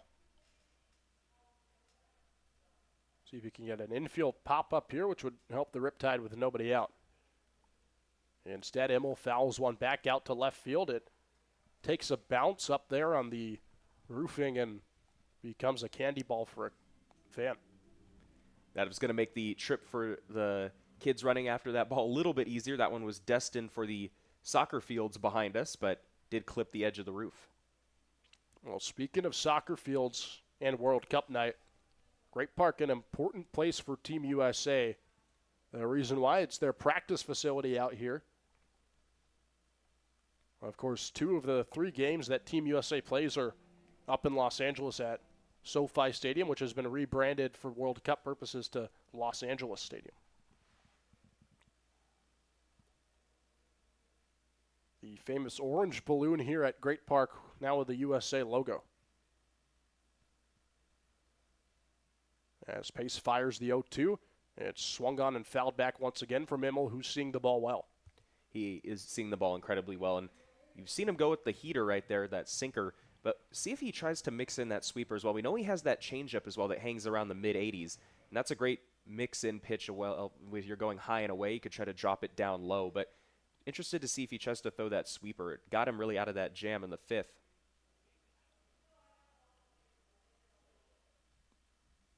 Pace gives the nod to his former college catcher, Romero. 0-2. Chopped back foul by Immel once again, who is not letting go against Jackson Pace.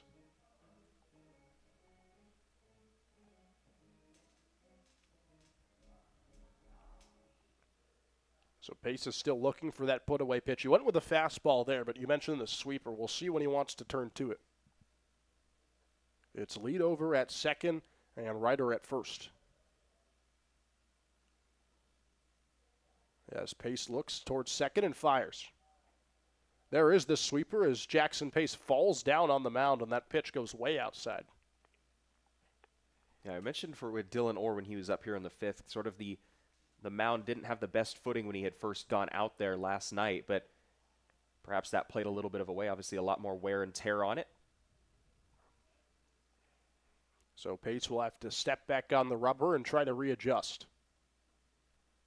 Dylan Immel not going down without a fight. 1-2. Nearly clips Immel. Yeah, he's just struggling with that release point right now. That one kind of fell out of his hand a little bit late. Had much better footing on that one, but it kind of looked like on that other one he might have just spike got caught in the dirt a little bit. Well, sometimes as a pitcher, these at-bats get frustrating for you because they go on for so long. You just want to finally get that put-away pitch, but the batter at the plate not letting it happen. 2-2.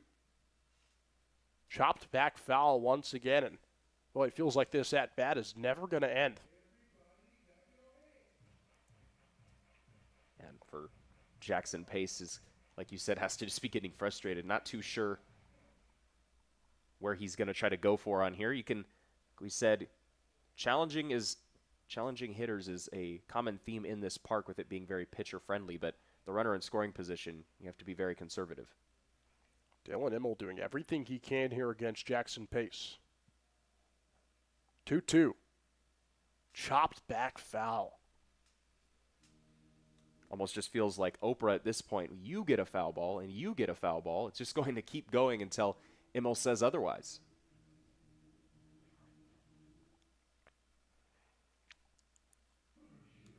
An absolute battle we have here between Jackson Pace and Dylan Immel. Both players trying to put an end to it. Immel looking to do his base runners some favors, and Pace looking to do his defense the same. Something's finally got to give on either end. We'll see when it does. 2-2. Chopped in the air, foul. And I'll tell you what, this is getting ridiculous at this point, Colin. This is going on forever. It's definitely going to be taxing for Pace. We were just talking about in the inning, we might have jinxed him a little bit, that he just needed one out to match his season-long outing that he had against the Foresters. But this, of course, is the first time he has entered a third inning of work, or third full inning of work, should say. Well, Pace looked frustrated out there on the mound after that foul ball. He can't let it get to his head. As he fires the 2-2, another foul ball. It's got to be the longest at-bat all season, not just in this game, but from any CCL game. Unstoppable force meets immovable object here in the latter third. 34 pitches going into the at-bat for Jackson Pace. We'll get you his total as soon as it's done in the live stats update. 2-2. Chopped back foul. Does Immel have some sort of bionic eye that's letting him see the ball as crystal clear as possible, because the amount of foul balls that he's had in this at-bat alone is ridiculous. To see the ball that well and continue to keep making contact is absurd. At this rate, you just feel for Jackson Pace. Just try to fire in the heater and see what he does to it. It's like Groundhog Day out here with all these foul balls over and over again. And finally, Pace gets the strikeout. The battle comes to a close, and it's Jackson Pace who emerges victorious.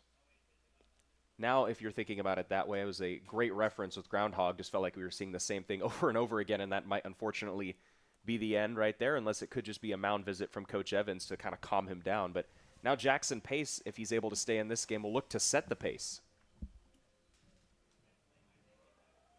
It was 34 pitches for Pace before the at-bat, 47 after, a 13-pitch battle between Jackson Pace and Dylan Immel, as Pace hugs his former teammate Sean Romero and heads off.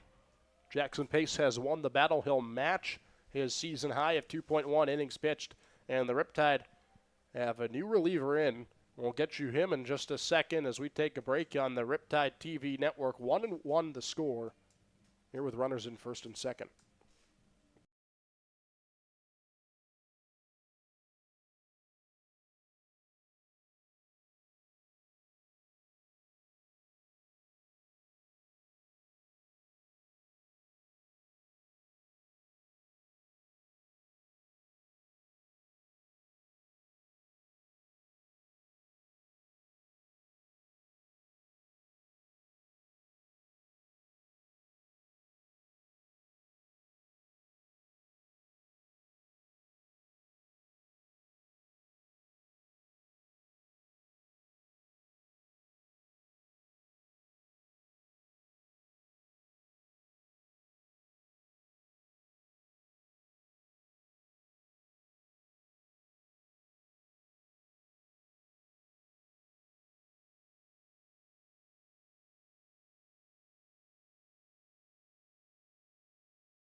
Top of the seventh inning, still tied at 1.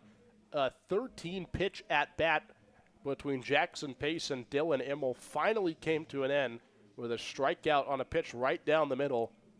And Jackson Pace was finally relieved of his duties after throwing 47 pitches in 2 1/3 innings. So it's A.J. Frosto who takes over on the mound with runners at first and second and 1 out as he faces the Arroyo Seco catcher Nick Nashua. Here's Frosto's first pitch, right down the middle, and it's fouled off. 4th appearance of the season for A.J. Frosto. He's sporting a 2.08 ERA through 4.1 innings, 4 hits, just 1 run given up, 3 walks, and 8 Ks on the season. His last outing came against the Arroyo Seco team back on June 13th. As he fires the 0-1 to Nashua, swing and a miss on a fastball. It's 0-2. In that outing for Frosto, he won an inning of work, gave up 1 hit and that lone run on the season, walked 2 batters and struck 3 out. You look at what he was able to do against the Saints the last time he saw them back on the road on the 9th as well. He came in a jam in the 5th inning, got out of it, but he allowed just 3 hits and had no earned runs and 2 Ks in that one. So he's been incredibly effective in both of his appearances. He's looking to get out of this pickle without allowing any runs. 0-2 the count to Nashua. Fastball outside, can't get the call from Chris Marr behind the plate. It's a 1-2 count. Frosto pitched in 15 games this season for Santa Ana. 4.22 ERA in 21 and a third innings. Struck out 18 batters with the Dons en route to a 3C2A championship. As he fires the 1-2, it's popped up high in the air out towards the mound. The catcher Romero calls for it and makes the catch for out number 2. A great pitch right there. Kind of jammed him on the inner half, and they did, of course, with home plate umpire Chris Maher rule the infield fly on that one. But talk about for Frosto as well. He's been a guy who has stepped up when it matters most. He's done it for the Riptide already, but had another, you talking about his time with Santa Ana, had a really solid outing back on May 9th against Saragossa, where he helped get his team 2 super regionals, went 2 clean innings, and that one allowed just 2 hits. So after back-to-back runners aboard for the Saints to start the 7th inning, the Riptide have an opportunity to strand them on the bases. As Donnie Morgan steps up to the plate and takes a fastball outside. What's super effective, though, of course, he has the fastball, which has a really good whiff rate at 28%, but he has a cutter, too, that ranges in the mid to lower-ish 80s, and that one has a 37% whiff rate. So 2 different kind of fastballs that he can pair, especially to left-handed hitters. As he gets a big swing and a miss there for Morgan, who chases the fastball. I was talking to A.J. Frosto earlier during batting practice about his pitching speed. Usually when he's out there, he goes as fast as he can. Working a little slower with runners on first and second as he enters the game, but he says he does it because hitters tend to get annoyed with how fast he works. As he pumps the 1-1 fastball outside for a strike, and Frosto 1 pitch away from getting the Riptide out of the inning without allowing a single run. Yeah, his efficiency is really unmatched amongst a lot of the CCL pitchers that we're going to see this season. Came out of a jam against the Saints. In his last outing, he does the same here. Can he avoid giving up the run? 1-2. Chopped back foul. Morgan is 0 for 2 in the game. He flew out in his first at-bat and struck out looking in his second. Trying to get aboard for the first time today and break this 1-1 tie here in the top of the 7th.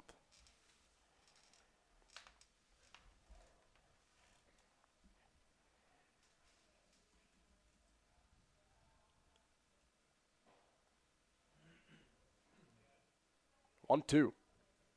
Fastball misses outside. So an even count here to Donnie Morgan. With 2 outs and runners at first and second. It's Lead at second, who was hit by a pitch to begin the inning, and Ryder at first, who singled.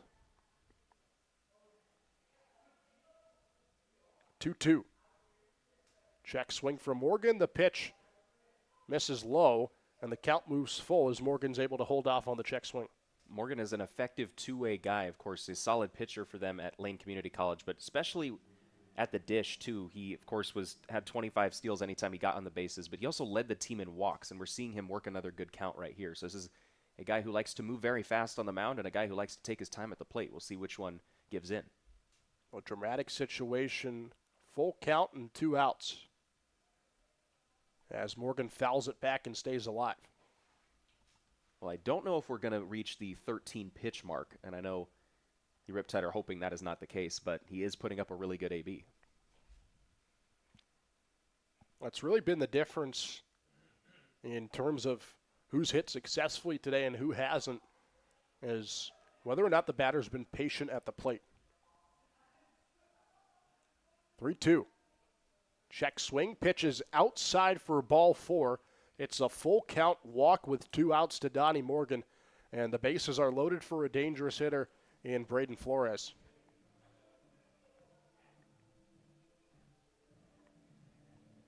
A tough one there for Frosto as well. We talk about how he's had a very good K rate for the Riptide thus far, and that was true with Santa Ana as well, but he's really going to have to dig into his arsenal here and really get out a tough leadoff hitter.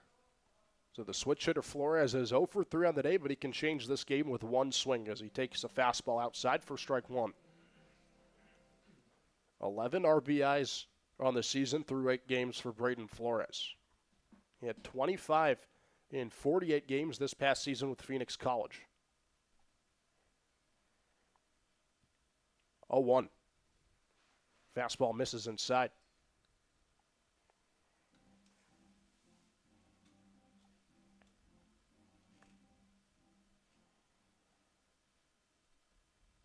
Obviously a tough situation for Frosto to come into the game with 1 out and runners at first and second, but now he works with the bases loaded and 2 outs.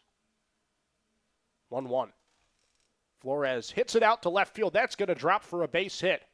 Here comes Light. Ryder moves in as well, and they want to clear the bases as Morgan comes home. It's a bases-clearing triple for Braden Flores, and the Saints take a 4-1 lead here in the top of the 7th. The last thing the Riptide wanted to see right there, but we talked about the threat that Flores has. He'd been struggling his last couple of games. He went 0 for 3 against the Philippines yesterday, but he worked 3 walks, was still very patient. But he's a guy who, with 11 RBIs on the season, you see why he's at the top of the order, and now make that 14 of the huge hit right there. Just let the bat do the work, followed it out to left field. It was the Riptide who had a huge bases-clearing hit last night on the triple from Jarrett Sable. But today it's the Saints on the double from Flores as Carson Panarisi steps up to the plate. He'll take a pitch inside. The Riptide are going to enter some new territory, especially here at the Great Park. They haven't faced a deficit like this in the later stages of the game. You mentioned that 5-0 game, but they were already sort of chipping away at it. So 2 of those runs will go to Jackson Pace from the hit by pitch on Leet and the single from Ryder, and the third will go to Frosto on his walk of Donnie Morgan. It was always a tough situation for Frosto entering the game with runners at first and second. Unfortunately, it looked like he was able to get out for his second, but the inning has just slipped away. All changed by 1 swing from Braden Flores, as Panarisi takes a fastball outside.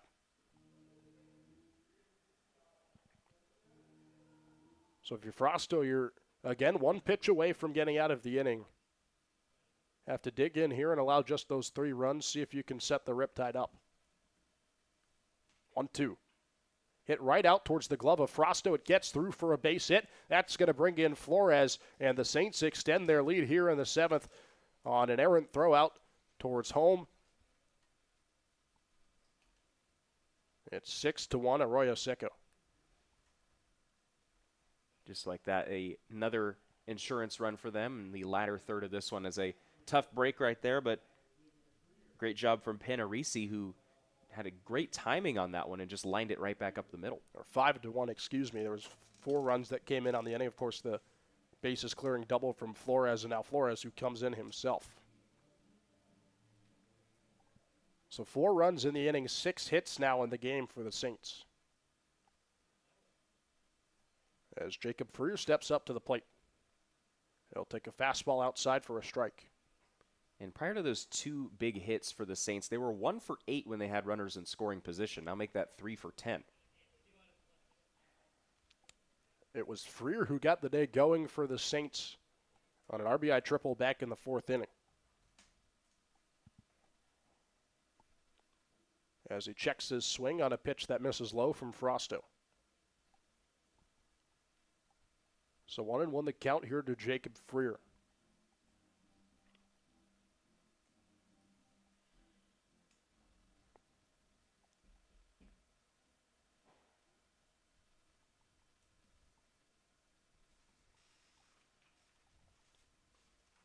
As this is fouled back out to left field, and again, Frosto 1 pitch away from ending the inning. We'll see if he can finally get it done here.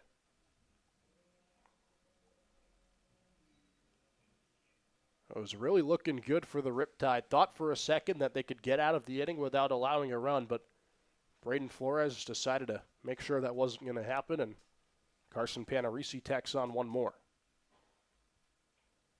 As this ball's hit lazily out towards short, it'll be caught by Nunez, who finally puts an end to the inning, but not before the Saints strike for 4 runs to take the lead.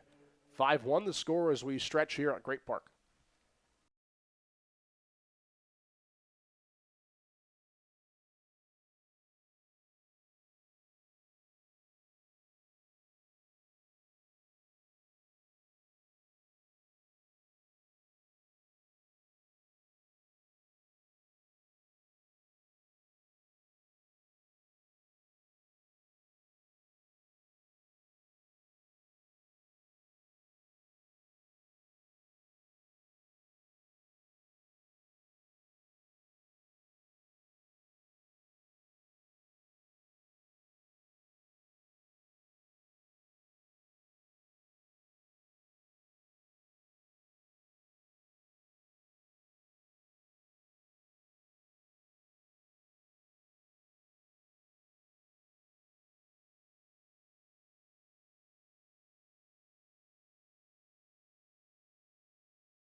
The California Collegiate League's biggest event of the summer is coming to Reno, Nevada on Saturday, July 4th.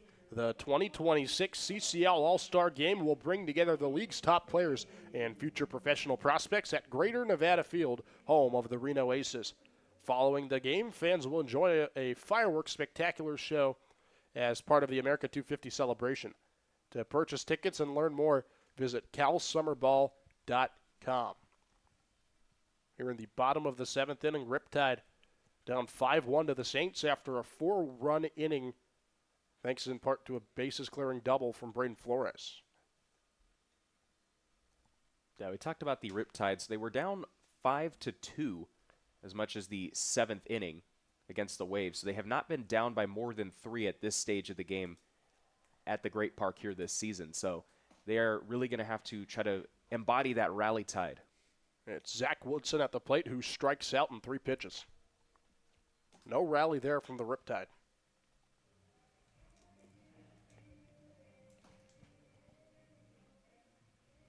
We're not used to seeing that many runs allowed here at Great Park. Of course, the Riptide 6-0 at home on the season, but right now it's looking like that's going to change.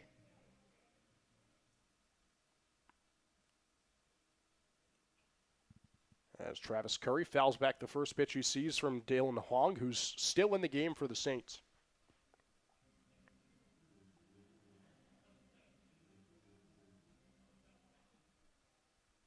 So Huang out now for his 4th inning of work as Curry fouls back the 0-1. Now Curry is 2 for 2 on the day. He singled in his first at-bat, tripled in his second. Looking to get on base here once again. He's had a hot bat over the last 2 days. Instead, he'll ground the 0-2 out to short. Freer throws over and makes the out. So it's 2 outs now in the inning for Bradley Boudreau.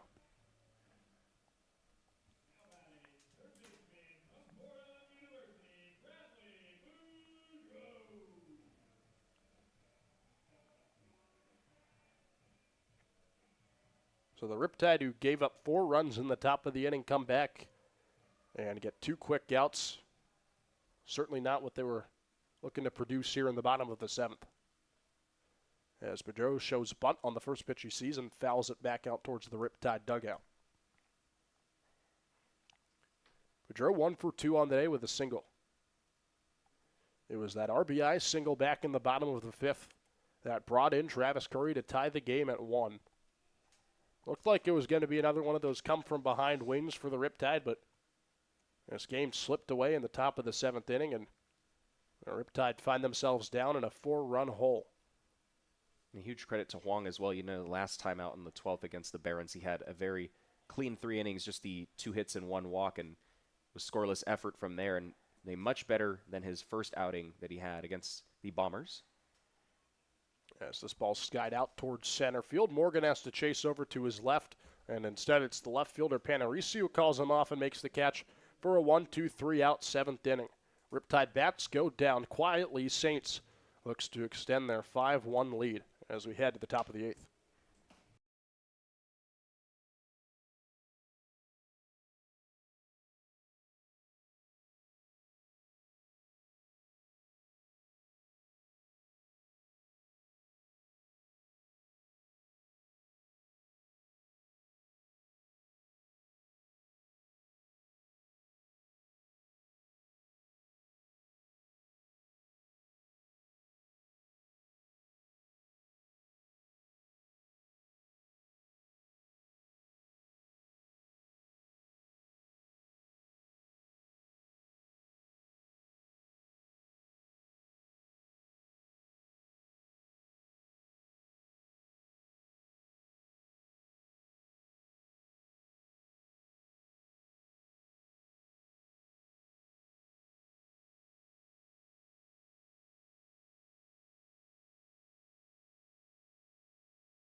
Top of the 8th inning, Riptide down 5-1 to the Arroyo Seco Saints. It's a new pitcher for Orange County as Dayton Thompson comes out for his 4th appearance of the season. He's been strong out of the bullpen so far, just a 1.69 ERA through 5.1 innings, 4 hits, 1 run, 2 walks, 3 Ks, and a save. They'll take on Isaiah Rios, who leads things off for Arroyo Seco. They'll swing at the first pitch from Thompson. After that disastrous top of the 7th inning, the Riptide will look to prevent the Saints from bringing across any more runs. As Thompson works quickly and fires a pitch that takes a skip in the dirt. Thompson's last outing was back on the 12th against the San Diego Bombers. He went 2 innings, gave up just 1 hit, and he struck out a batter.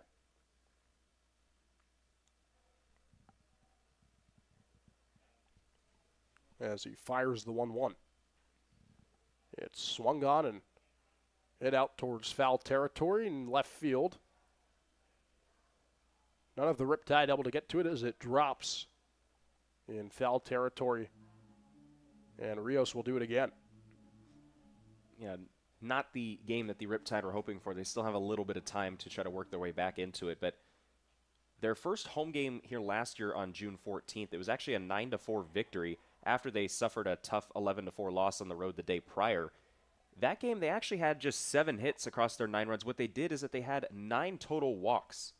They were extremely patient and were able to take advantage of those opportunities. And the Riptide, it's been a combination of both in this one, but you look at the bats and they just haven't really been able to get those free passes, just the 2 for them here in this one. As Thompson misses outside, it's 2-2 now on Isaiah Rios. We were talking about his family earlier. Mentioned how his brother Frankie played at USC. His other brother Josh played at Cal State Fullerton, and his cousin Beto played over at Stanford. 3 terrific baseball programs, with Rios himself at Azusa Pacific. As he checks his swing, they'll say he went. It's a strikeout out of the pen for Dayton Thompson, and the first out here in the top of the 8th. Yeah, definitely a welcome sight for the Riptide pitchers. Of course, that was the guy, of course, who's now coming up to the plate in Leet, who led off the 7th when he got plunked, and then Reeder followed up with a base hit. And even though they were able to get the next 2 out, they started a tremendous 2-out rally from the Saints. So good for them to get the first batter out here in this one. So here is Leet, who got the rally going in the last inning after he was hit by a pitch to lead things off. He'll take a breaking ball outside from Dayton Thompson. Now, Thompson is a two-way player over at Mount San Jacinto. We saw him taking batting practice earlier with the Riptide, but so far he's only pitched for Orange County. As he pitches inside.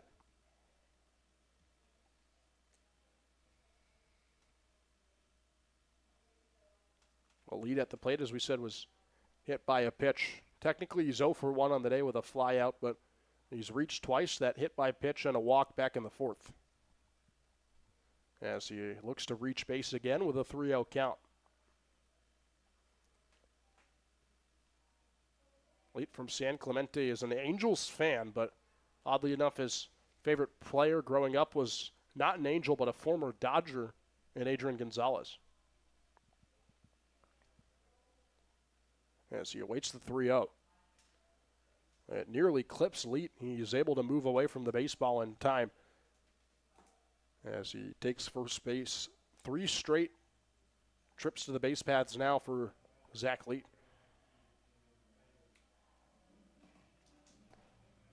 All 3 of them, too, Colin, not on a hit.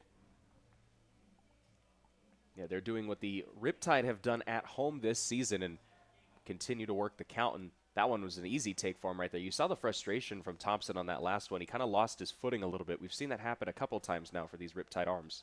You know, we'll see if we can get the mound checked out here at Great Park as Thompson fires a strike. It's Evan Ryder at the plate, who's 1 for 3 on the day with a single and a pair of strikeouts. We've seen pitchers slip on the mound. We saw it earlier with Pace and now Thompson. However, it's tough to adjust, especially because the Riptide are playing the second of 4 straight home games, so there isn't really enough time for the Great Park crew to go out there and fix the mound if they need to.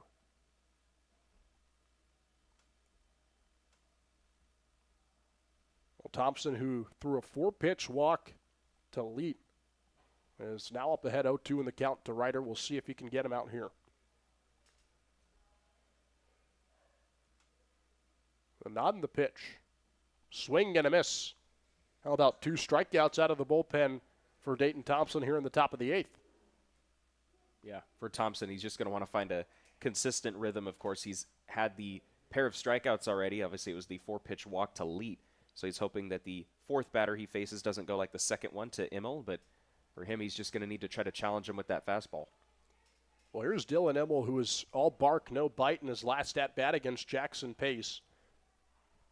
A 13-pitch at-bat that resulted in a strike 3 looking. As Immel swings at the first pitch he sees and fouls it back. Yeah, it was an interesting one. You remember the 13-pitch at-bat that ended with him looking at a fastball over the middle of the plate. Not the way you thought that at-bat would end, but you see so many different pitches, sometimes you just can't even really begin to think anymore.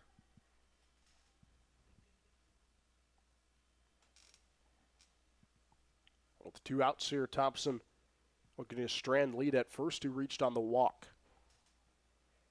As Immel swings and misses at the pitch. And once again, Thompson ahead in an 0-2 count.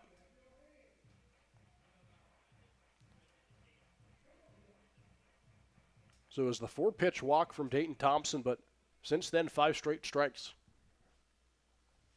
He's looking for number 6 here. 2 strikeouts already in the inning for Dayton Thompson. Can he get his 3rd?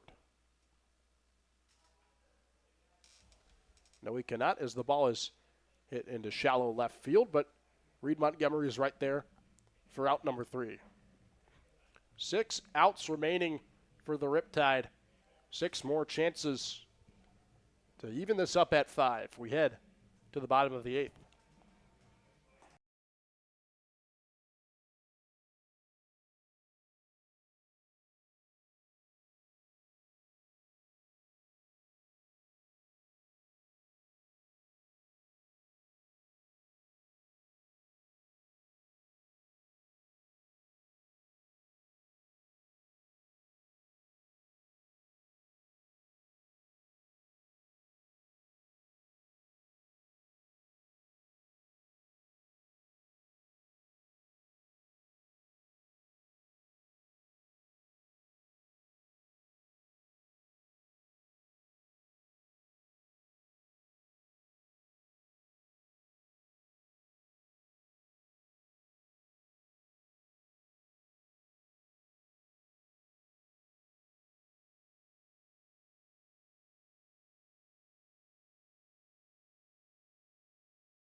Bottom of the 8th inning, Avi Singh alongside Colin Costigan. Riptide down 5-1 to the Arroyo Seco Saints, but of course, this is a Riptide team that you can never count out when they're down late. Slater Nunez looks to ignite the rally. It'll be Nunez, Montgomery, and Rogowski against the new Arroyo Seco pitcher and Brendan Mullen.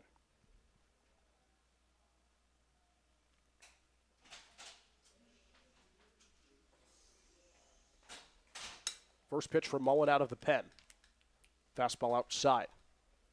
Fourth appearance of the season for Brendan Mullen. He has a 10.50 ERA in 6 innings of work, and a lot of that comes from the Orange County Riptide themselves.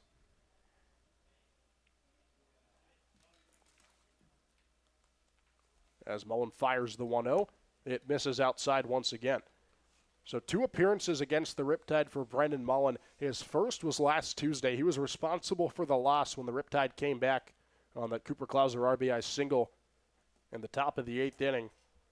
3 innings pitched for Mullen, 2 hits, 2 runs, 1 earned, 2 walks, and 3 strikeouts in that first outing against the Riptide as he misses once again to Nunez, who's ahead in a 3-0 count. But then Mullen pitched against the Riptide again last Saturday, where he won an inning of work, gave up 3 hits and 4 runs. So the Riptide have combined for 6 runs off of Brendan Mullen, who misses outside once again. It's a 4-pitch walk to Slater Nunez, and just like that, his struggles against Orange County continue. Yeah, you mentioned those 2 outings against the Riptide. If you go back to his outing against the Barons, his first appearance of the season, he actually went 2 innings. He had a clean 5th inning, but he gave up a leadoff homer to Jason Delviar, who we saw yesterday. He was the home run leader then, still remains the home run leader now. And he also allowed a sac fly after he allowed a walk and a hit by pitch to set him up. So command has been a consistent issue for him thus far. Well, the moral of the story in those 2 outings is if there's any pitcher on Arroyo Seco's staff that the Riptide would like to face right now, it's Brendan Mullen, as he'll take on Reed Montgomery, who swings at the first pitch he sees and lines straight out to the shortstop Freer, who throws to first as the ball gets away from Nunez. Here he goes to second. It's an out, but a free pass for Slater Nunez, and a runner in scoring position for the Riptide with 1 out. Well, let's just call that a productive out right there from Reed Montgomery. You know, it wasn't how the Riptide drew it up, but I know they're fortunate enough just to try to have a runner in scoring position. We'll see if they run a rule that an error on the throw from Freer. It almost looked like it kind of just kicked off of Nunez right there when he threw it. It kind of went off of him and deflected because it didn't roll away that fast, but it was just enough for him to try to swipe second. So the Riptide lineup turns over for the 3rd time today. Here's Trajan Rogowski, who swings and misses at the first pitch he sees. Rogowski is 1 for 3 on the day. He had a leadoff single to begin the game, but since then, nothing doing.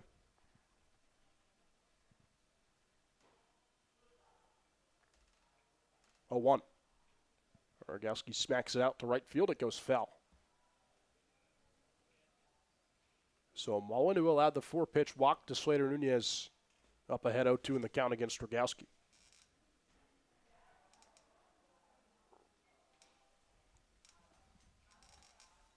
Well, Nunez standing over at second base. Riptide have some work to do trying to cut into this 4-run lead as Mullen misses way outside. I was interested to see where he would go with the 0-2. Obviously not a competitive 0-2 pitch, but when you're facing right-hander like that as well, you have a little bit of room to play with when you're ahead in the count. We'll see if he tries to go sort of on the outer half. We know he has that funky sidearm delivery, so that can sometimes deceive those right-handed hitters. As Rogowski swings at the 1-2 and lifts it out to left field, it goes right into the glove of Panarisi for out number 2, and Nunez is unable to advance at second. There's 2 outs now in the inning, and that'll bring up Nate Pone.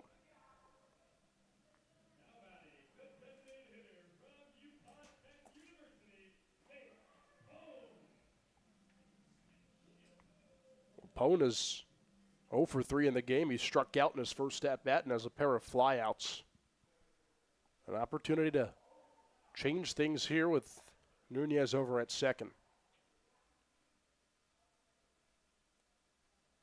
As he takes inside on a strike from Mullen. Pone still does not have a hit with the Riptide. in just his second game here with Orange County. 0-1. Pone takes right down the middle for strike 2. He's a good hitter, too. He hit .318 at Fullerton College this season, 41 hits and 27 RBIs, but he's still searching for that coveted first knock here in the CCL. 0-2. Pone lifts it high in the air, foul out towards the third base seats.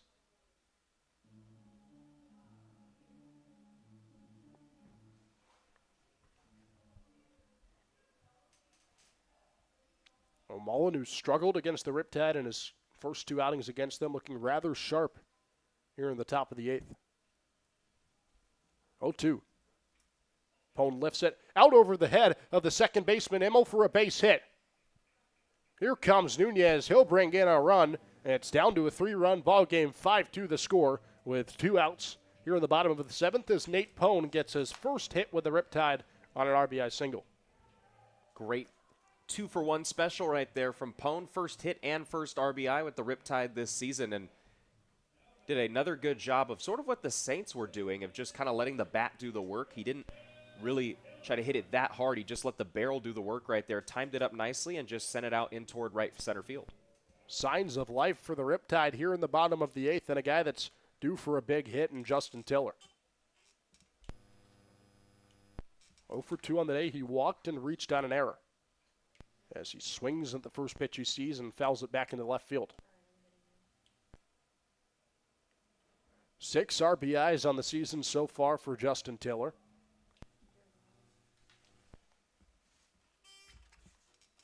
'26 this past season with Cyprus. As he swings at the 0-1 and lifts it over the head of Immel for a base hit. Pone stops at second, Tiller's at first. A 2-out single for Justin Tiller, and up comes the tying run at the plate. It's Sean Romero. Absolutely have to circle this AB right here. You talked about them being able to hit Mullen well, and they're doing so here with 2 outs. And the Riptide have been known to take advantage of opportunities that have been presented to them, but they're stringing together some nice ABs right here. This is the first time all game they've had back-to-back hits. So with 2 outs and runners at first and second, here's Sean Romero. Riptide have already scrounged for 1 run in the inning to make it a 3-run ball game, but they'll be happy if they even get out of this with 1 more. Of course, they'd love to tie it up here with a tying run at the plate and Romero.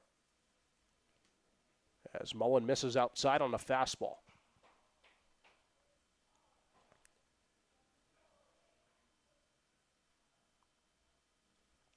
So now for the 3rd straight outing against the Riptide, Mullen has given up a run. As he fires the 1-0, it's hit out into left field by Romero. That's a base hit. Here comes Pone. Tiller goes towards third. The Riptide tack on 1 more.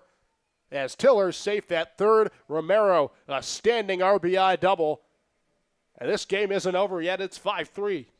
Just when it looked like the Riptide were dead in the water right there, 3 straight base hits. And what was huge on that, too, Romero on the throw down was able to take second base. Not only does that take away any potential force play, but now any kind of base hit could potentially tie this game up. So a struggling hitter, and Zach Woodson is pinch hit for. And look who it is, Jarrett Sable, who had the clutch bases clearing triple in last night's game. Bat with 2 outs, Tiller at third, and Romero at second. Your tying run is Sean Romero over at second. Go-ahead run in Jarrett Sable at home.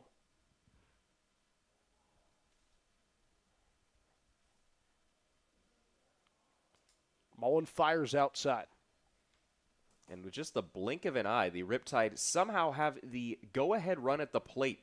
I talked about it. It was this exact score in the 7th inning when he crushed the 3-run homer. Could he potentially do it now in the 8th? Sable takes outside on the 1-0. It's a 2-0 count. Now it appears so far that Mullen is pitching out to Sable, cautious of the hot bat. It's Travis Curry who's due up next for the Riptide.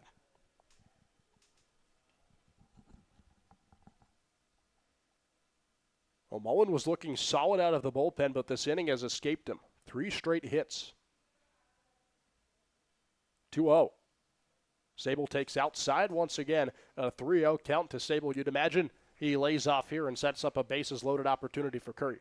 Yeah, the Riptide have gotten their 3 straight hits actually by extending the bat head out and kind of just pulling it down and not really trying to go to the pull side. But with the 3-0, we'll see what he does. Sable takes outside for ball 4. How about this? Bases are loaded for Travis Curry, who's 2 for 3 on the day. There's 2 outs here in the bottom of the 8th inning. It looked like the Riptide were out of it after that 4-run 7th from the Saints, which made it a 5-1 ball game. But just like that, your tying run is at second in Romero, and your go-ahead run is at first in Jarrett Sable.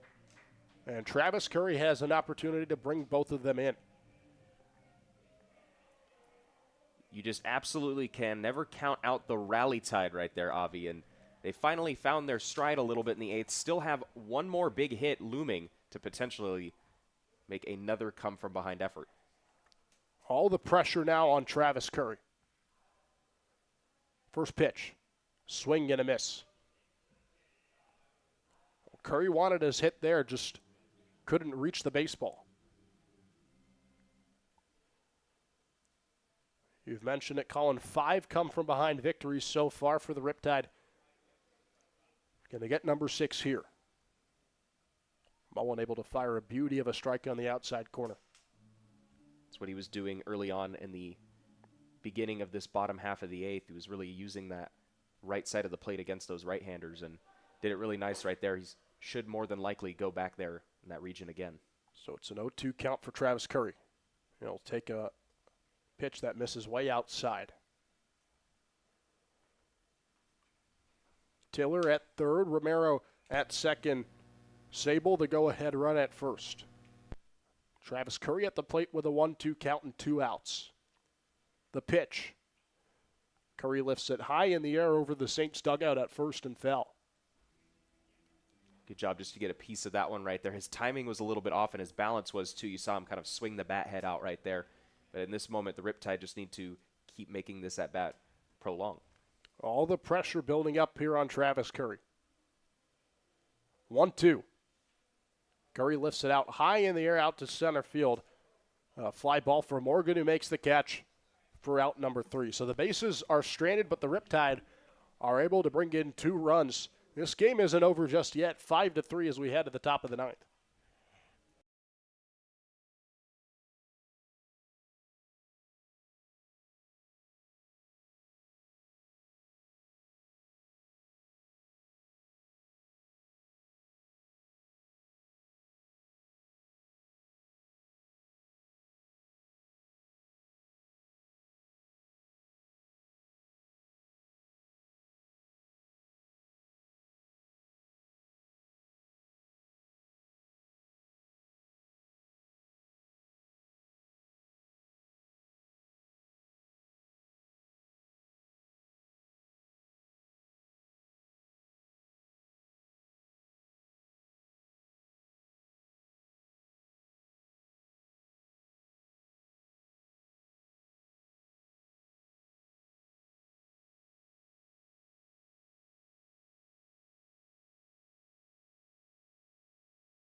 Five to three, the score here in the top of the 9th. Riptide able to strike for 2 runs In the bottom of the 8th inning, Jack Wade comes out, and he looks to keep the score right where it is to set up a potential walk-off chance for the Riptide in the bottom of the inning.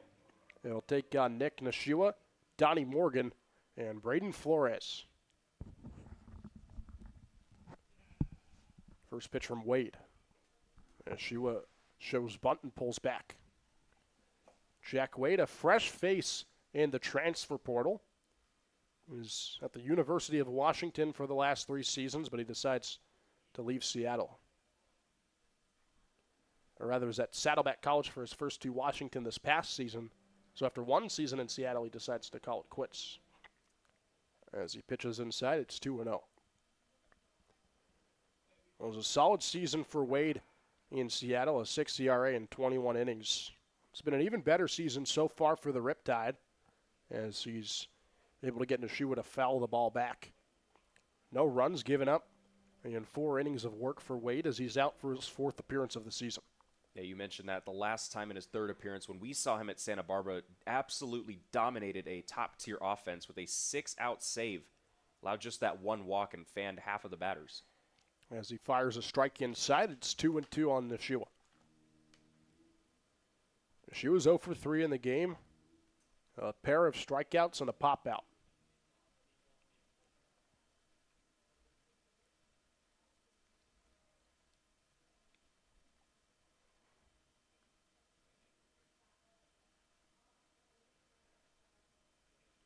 Two.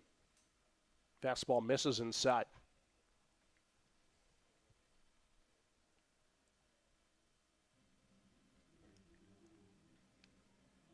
What's impressive, this is even a 2-run ball game. Looked like this thing was going all the way towards Arroyo Seco after that 4-run 7th inning for the Saints, but the Riptide were able to rally in the 8th and strike for 2 runs.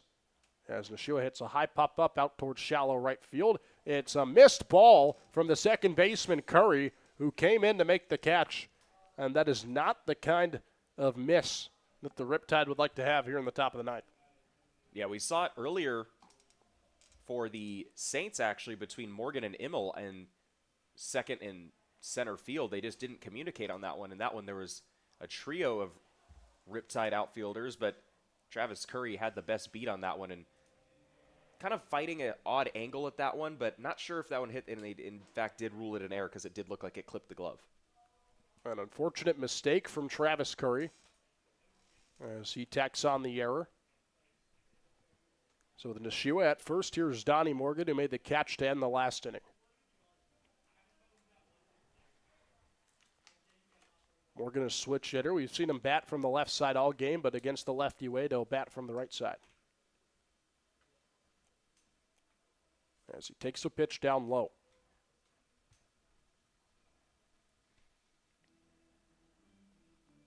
Morgan 0 for 2 with a walk. He had a crucial at-bat in that 4-run 7th inning when A.J. Frosto came into the game. He was 1 out away from ending the inning without allowing a run. But he ended up walking Morgan on a full count, which set up that bases-clearing double from Braden Flores. It was that one swing from Flores that put the Saints out in front, and that's why the Riptide trail here 5-3 in the top of the 9th.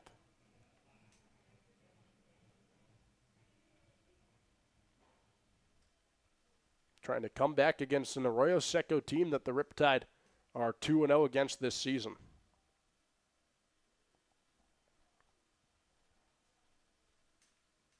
One from Wade. Swung out foul. The advantage for Wade that he has in really being able to talk with him over these last few days is he's got a really deceptive sweeping slider that he's really added since his time at coming out of high school, and it's really a huge reason why he was so effective over when he was an All-Orange Empire Conference first-team selection even just 2 years ago.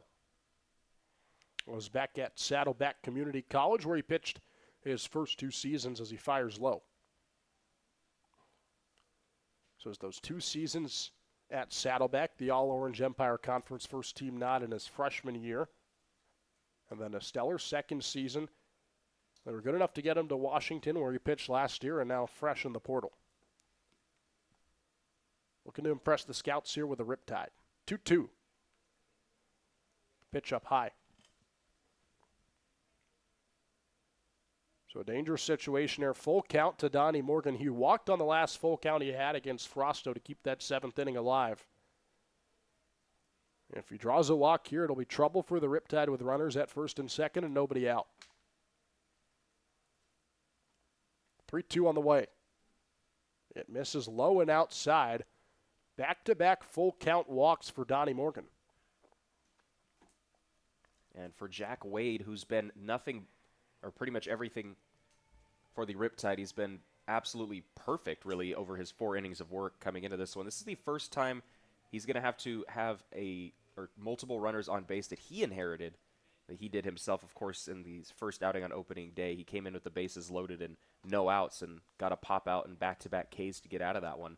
But has never allowed more than 1 base runner over his next 2 outings. There's Braden Flores, who had that play of the game and the bases clearing double that he had in the top of the 7th inning. He's the reason the Saints have a 5-3 lead here in the 9th, and he's looking to extend that lead even more and keep this game out of the reach of the Riptide.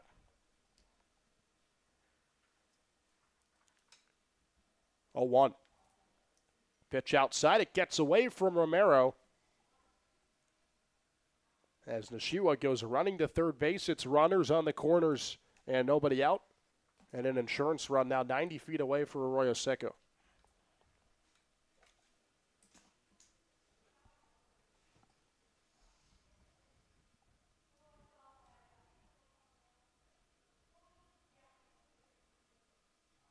One. Swing and a miss on a high fastball. And Flores behind 1-2 in the count.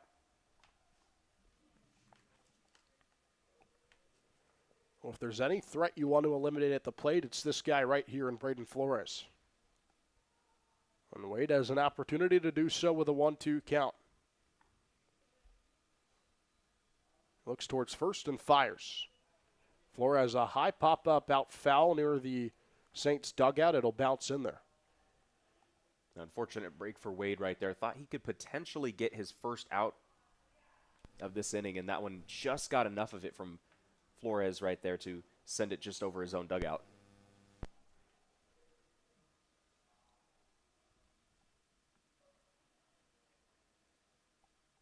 Well, there is some action over there in the Arroyo Seco bullpen. It looks like pitcher's out. As it throws over to second, it's not in there at the bag. So a stolen base now from Donnie Morgan sets up runners in scoring position with nobody out. And a tough situation with Flores still at the plate.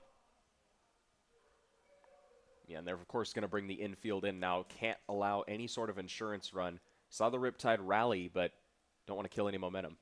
It's the lefty Griffin Rogers who's warming up as a run comes in on a pass ball from Romero. Disaster for the Riptide. The Saints extend their lead at 6-3. And with that, Morgan also gets to third base. So Griffin Rogers, who's warming up, is now working with at least a 3-run lead as he looks to close things out in the 9th. The Saints have hardly had to do any work in this inning. They obviously reached on that error and then the walk and a pair of wild pitches as well. And just like that, they have a chance to get those 2 runs back. Full count payoff to Flores is high for a walk. Well, Jack Wade, who's been great through 3 appearances with the Riptide, struggling here in his 4th. Yeah, he hasn't had control over that fastball, and that's really been his put-away pitch. We've seen that sweeping slider that he's used to a lot of left-handers, and it was so effective out in Santa Barbara as well. He was able to use it to have him out in front and had him completely fooled in that 6-out save that he had. But in this one, it's been the fastball that's been giving him more trouble. Here's Carson Panarisi. He swings at the first pitch he sees and misses it, but that's a run that could have and honestly should have completely been avoided because, first of all, it came on the error from Travis Curry, who missed the baseball out in shallow right when he was trying to make the catch, and then the wild pitch brought the run in. So the good news for Wade is that it is an unearned run with the error, but the bad news, of course, is that it's a run on the board which makes it a 3-run ball game and an even bigger deficit for the Riptide to try and climb out of in the ninth. It's been these little league mistakes that have costed the Riptide, especially in Sunday's game and now here tonight. As the 0-2 from Wade misses outside, it's 1-2. And there's a little bit of frustration because this is the kind of squad that can go deep in the playoffs this year, but it's those little mistakes that they have to clean up.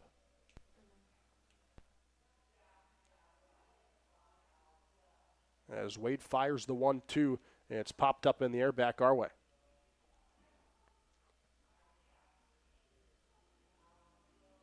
Well, Flores took off for second there. Interesting to see the Saints still aggressive on the base paths, up by 3 runs with nobody out.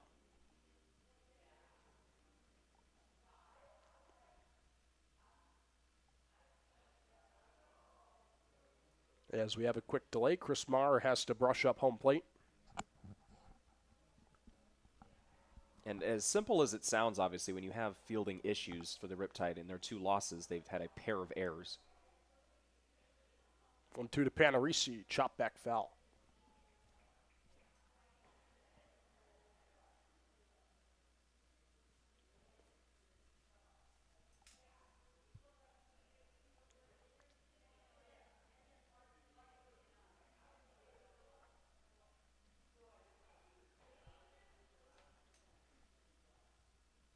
As Wade throws over to first, it almost got away from Tiller on the low throw.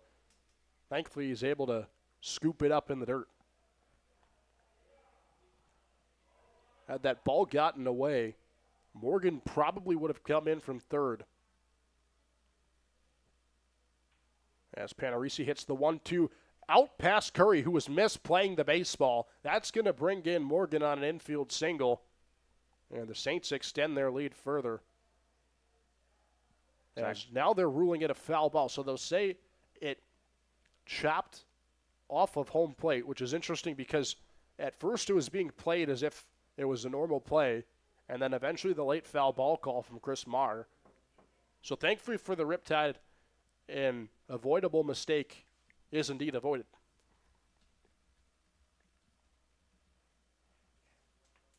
And I think actually... And now they're giving him the hit.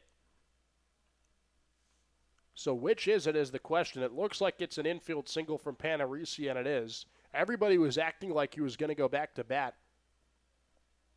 And instead, the run does come in. So what happened on that one actually is Flores, when he was running towards second, actually hit the ball and was ruled out on that one. So they did give Panarisi first base, but that effectively gave the out for the Riptide. Flores is now off of the base path. That run does not score, so the Riptide do catch a break right there. So it's an awkward situation. Morgan stays at third. Panarisi gets to first. And Flores is out at second. As it's a pitch out from Wade, but he can't beat the speed of Panarisi, who's aboard at second. So they'll rule it fielder's choice that got Flores out at second. And that's how Panarisi reaches it. And it scored a 1-2 fielder's choice. Just an odd play on all ends. As Freer swings and misses at the 1-1.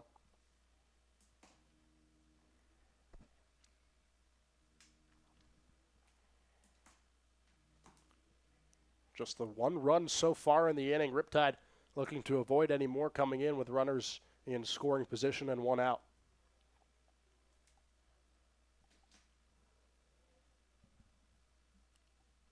And again, thanks to Colin there on the analysis from that mystery play from Carson Panarisi. 1-2. Chopped back foul. Yeah, the Riptide did catch a little bit of a break right there, but still an unfortunate situation. As you saw in that play, it was kind of a miscue. It was almost like Flores. It looked like a sort of hit-and-run design play. He was already kind of on the move, and it was Travis Curry actually kind of got crossed up right there because he went to go cover second. The ball would have been hit to him at normal depth and at normal positioning, but they were fortunate that it hit him. Swing and a miss. A big strikeout there for Wade as he looks to strand those runners in scoring position with now 2 outs.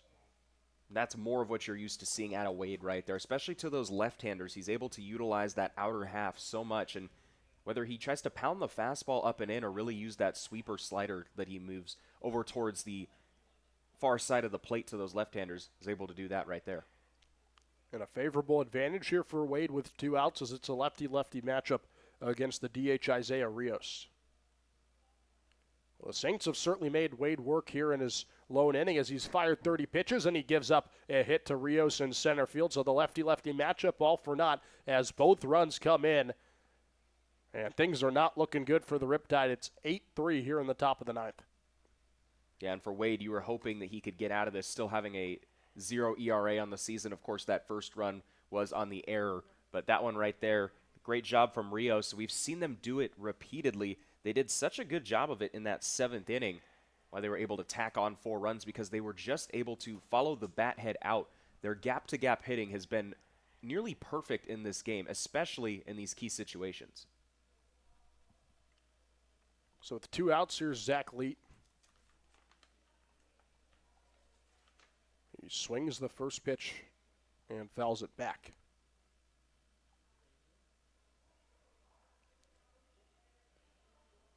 It's been a rough stretch for the Riptide after putting up 16 runs on the board last Saturday at Arroyo Seco.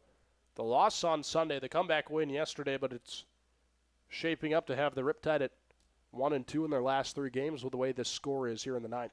As the ball's hit out towards third, Boudreaux throws to first. It's in time for out number 3. It was a 2-run ball game entering the top of the 9th, but just like that, the Riptide find themselves down by 5 once again. Griffin Rogers of the Saints looks to end things when we come back.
Well, the Riptide 3 outs away from a disappointing 8-3 loss against the Arroyo Seco Saints.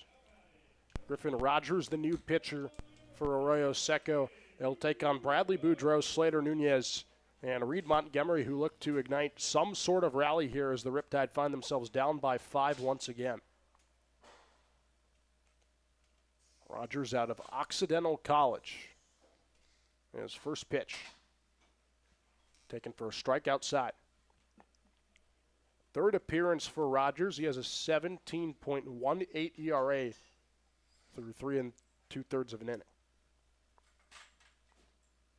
He's given up 7 runs on the season. 0-1. Boudreaux takes down low for a strike, for a ball. It's 1-1. And Rogers' last outing on June 20th against MLB, he went 1.2 innings, gave up 4 hits and 7 runs. Riptide would certainly love to get 7 runs here, down by 5. As Boudreaux swings and lifts the 1-1 out towards left field, that's going to drop foul. So a 1-2 count now to Bradley Boudreaux, who's 1 for 3 in the game. Mentioned for Rogers the struggles, though, but he is coming off of a very great season over at Occidental. He was a SCIAC Pitcher of the Week and made the D3 Baseball Team of the Week there as well. Another two-way guy for the Saints, and that's a huge credit to Coach Aaron Millam, who he knows, of course, who's been the assistant head coach at Occidental College since 2015. As Rogers fires the 1-2, it misses outside.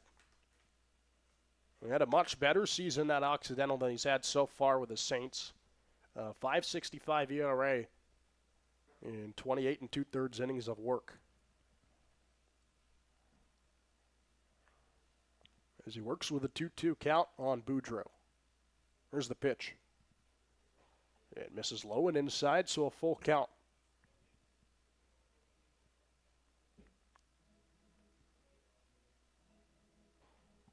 If you're Boudreaux, you'd love to get on base here and spark some sort of hope in that Riptide dugout.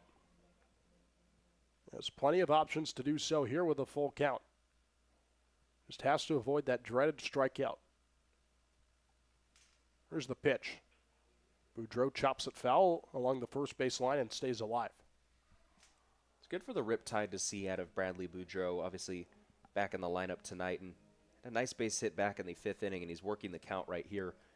Regardless of the result for the Riptide, the one thing you want to be able to do is try to end on a good note in some capacity, whether they're able to make the insurmountable comeback or not.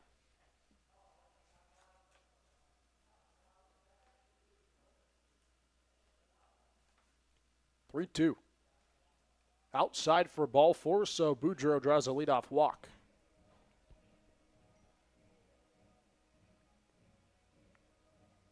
So with Bradley Boudreaux aboard, up steps Slater Nunez.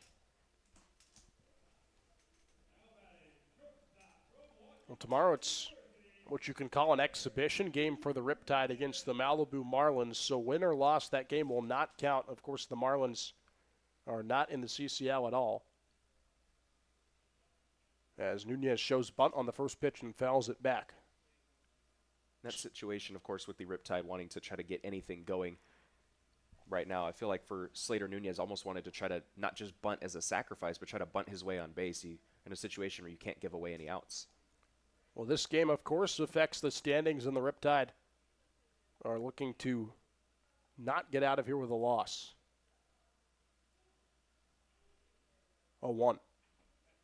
Hit off the glove of the pitcher Rogers as Freer gloves it, steps on second for 1, throws to first in time for a double play.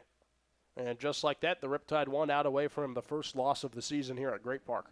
And that about describes the night for the Riptide, just when they think they can kind of get something going. It actually kicked off of the glove of Rogers, like you said, and normally that doesn't always help, but it actually deflected right over towards Freer, and he was able to just do it himself. If that doesn't get deflected, there's a good chance that goes up the middle. So here's Reed Montgomery, who's the last hope tonight for the Riptide. The exhibition game against Malibu tomorrow here at Great Park.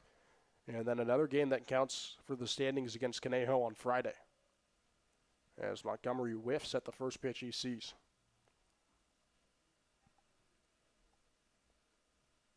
Well, he's 0 for 3 in the game, Montgomery is. Strikeout, pop-out, line-out.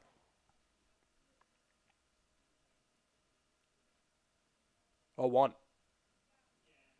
Fastball low for strike 2. Rogers 1 pitch away from ending this ball game.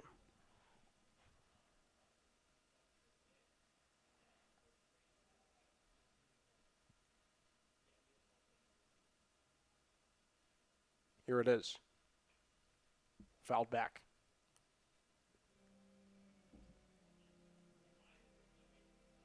We have Malibu tomorrow. Conejo at home on Friday for College World Series night. We encourage you to come out to Great Park for both of those games, and then the long road trip up to SLO on Saturday. 0-2. Swing and a miss for Montgomery. That's the ball game. Disappointing, to say the least, for the Riptide. An 8-3 loss at home to the Arroyo Seco Saints. Echoes of last year's CCL South wildcard game when the Saints won here at Irvine and dashed the dreams of the 2025 Orange County Riptide. Yeah, it's going to be a tough one to swallow, but sometimes these humbling losses can try to build you going forward. And for the Riptide, obviously you talked about tomorrow night against the Malibu Marlins. They're going to have a chance to try to sort things out. And what you're probably going to see from Coach Evans in that is move in guys that haven't really had their reps yet, obviously with it not counting towards anything in the season. You have a game to play with, and you have a nice homestand. You kind of want to take advantage of that. 8-3 the final score here at Great Park. Riptide dropped to 9-3 on the young season. Saints move up to 4-6. We'll be back tomorrow for the exhibition game against the Malibu Marlins. We encourage you to come out to Great Park for that. For our producer, Taylor Nolan, for Mike Herrera, our camera operator, for my partner, Colin Costigan, I'm Avi Singh saying so long from Great Park. Final score, Saints 8, Riptide 3.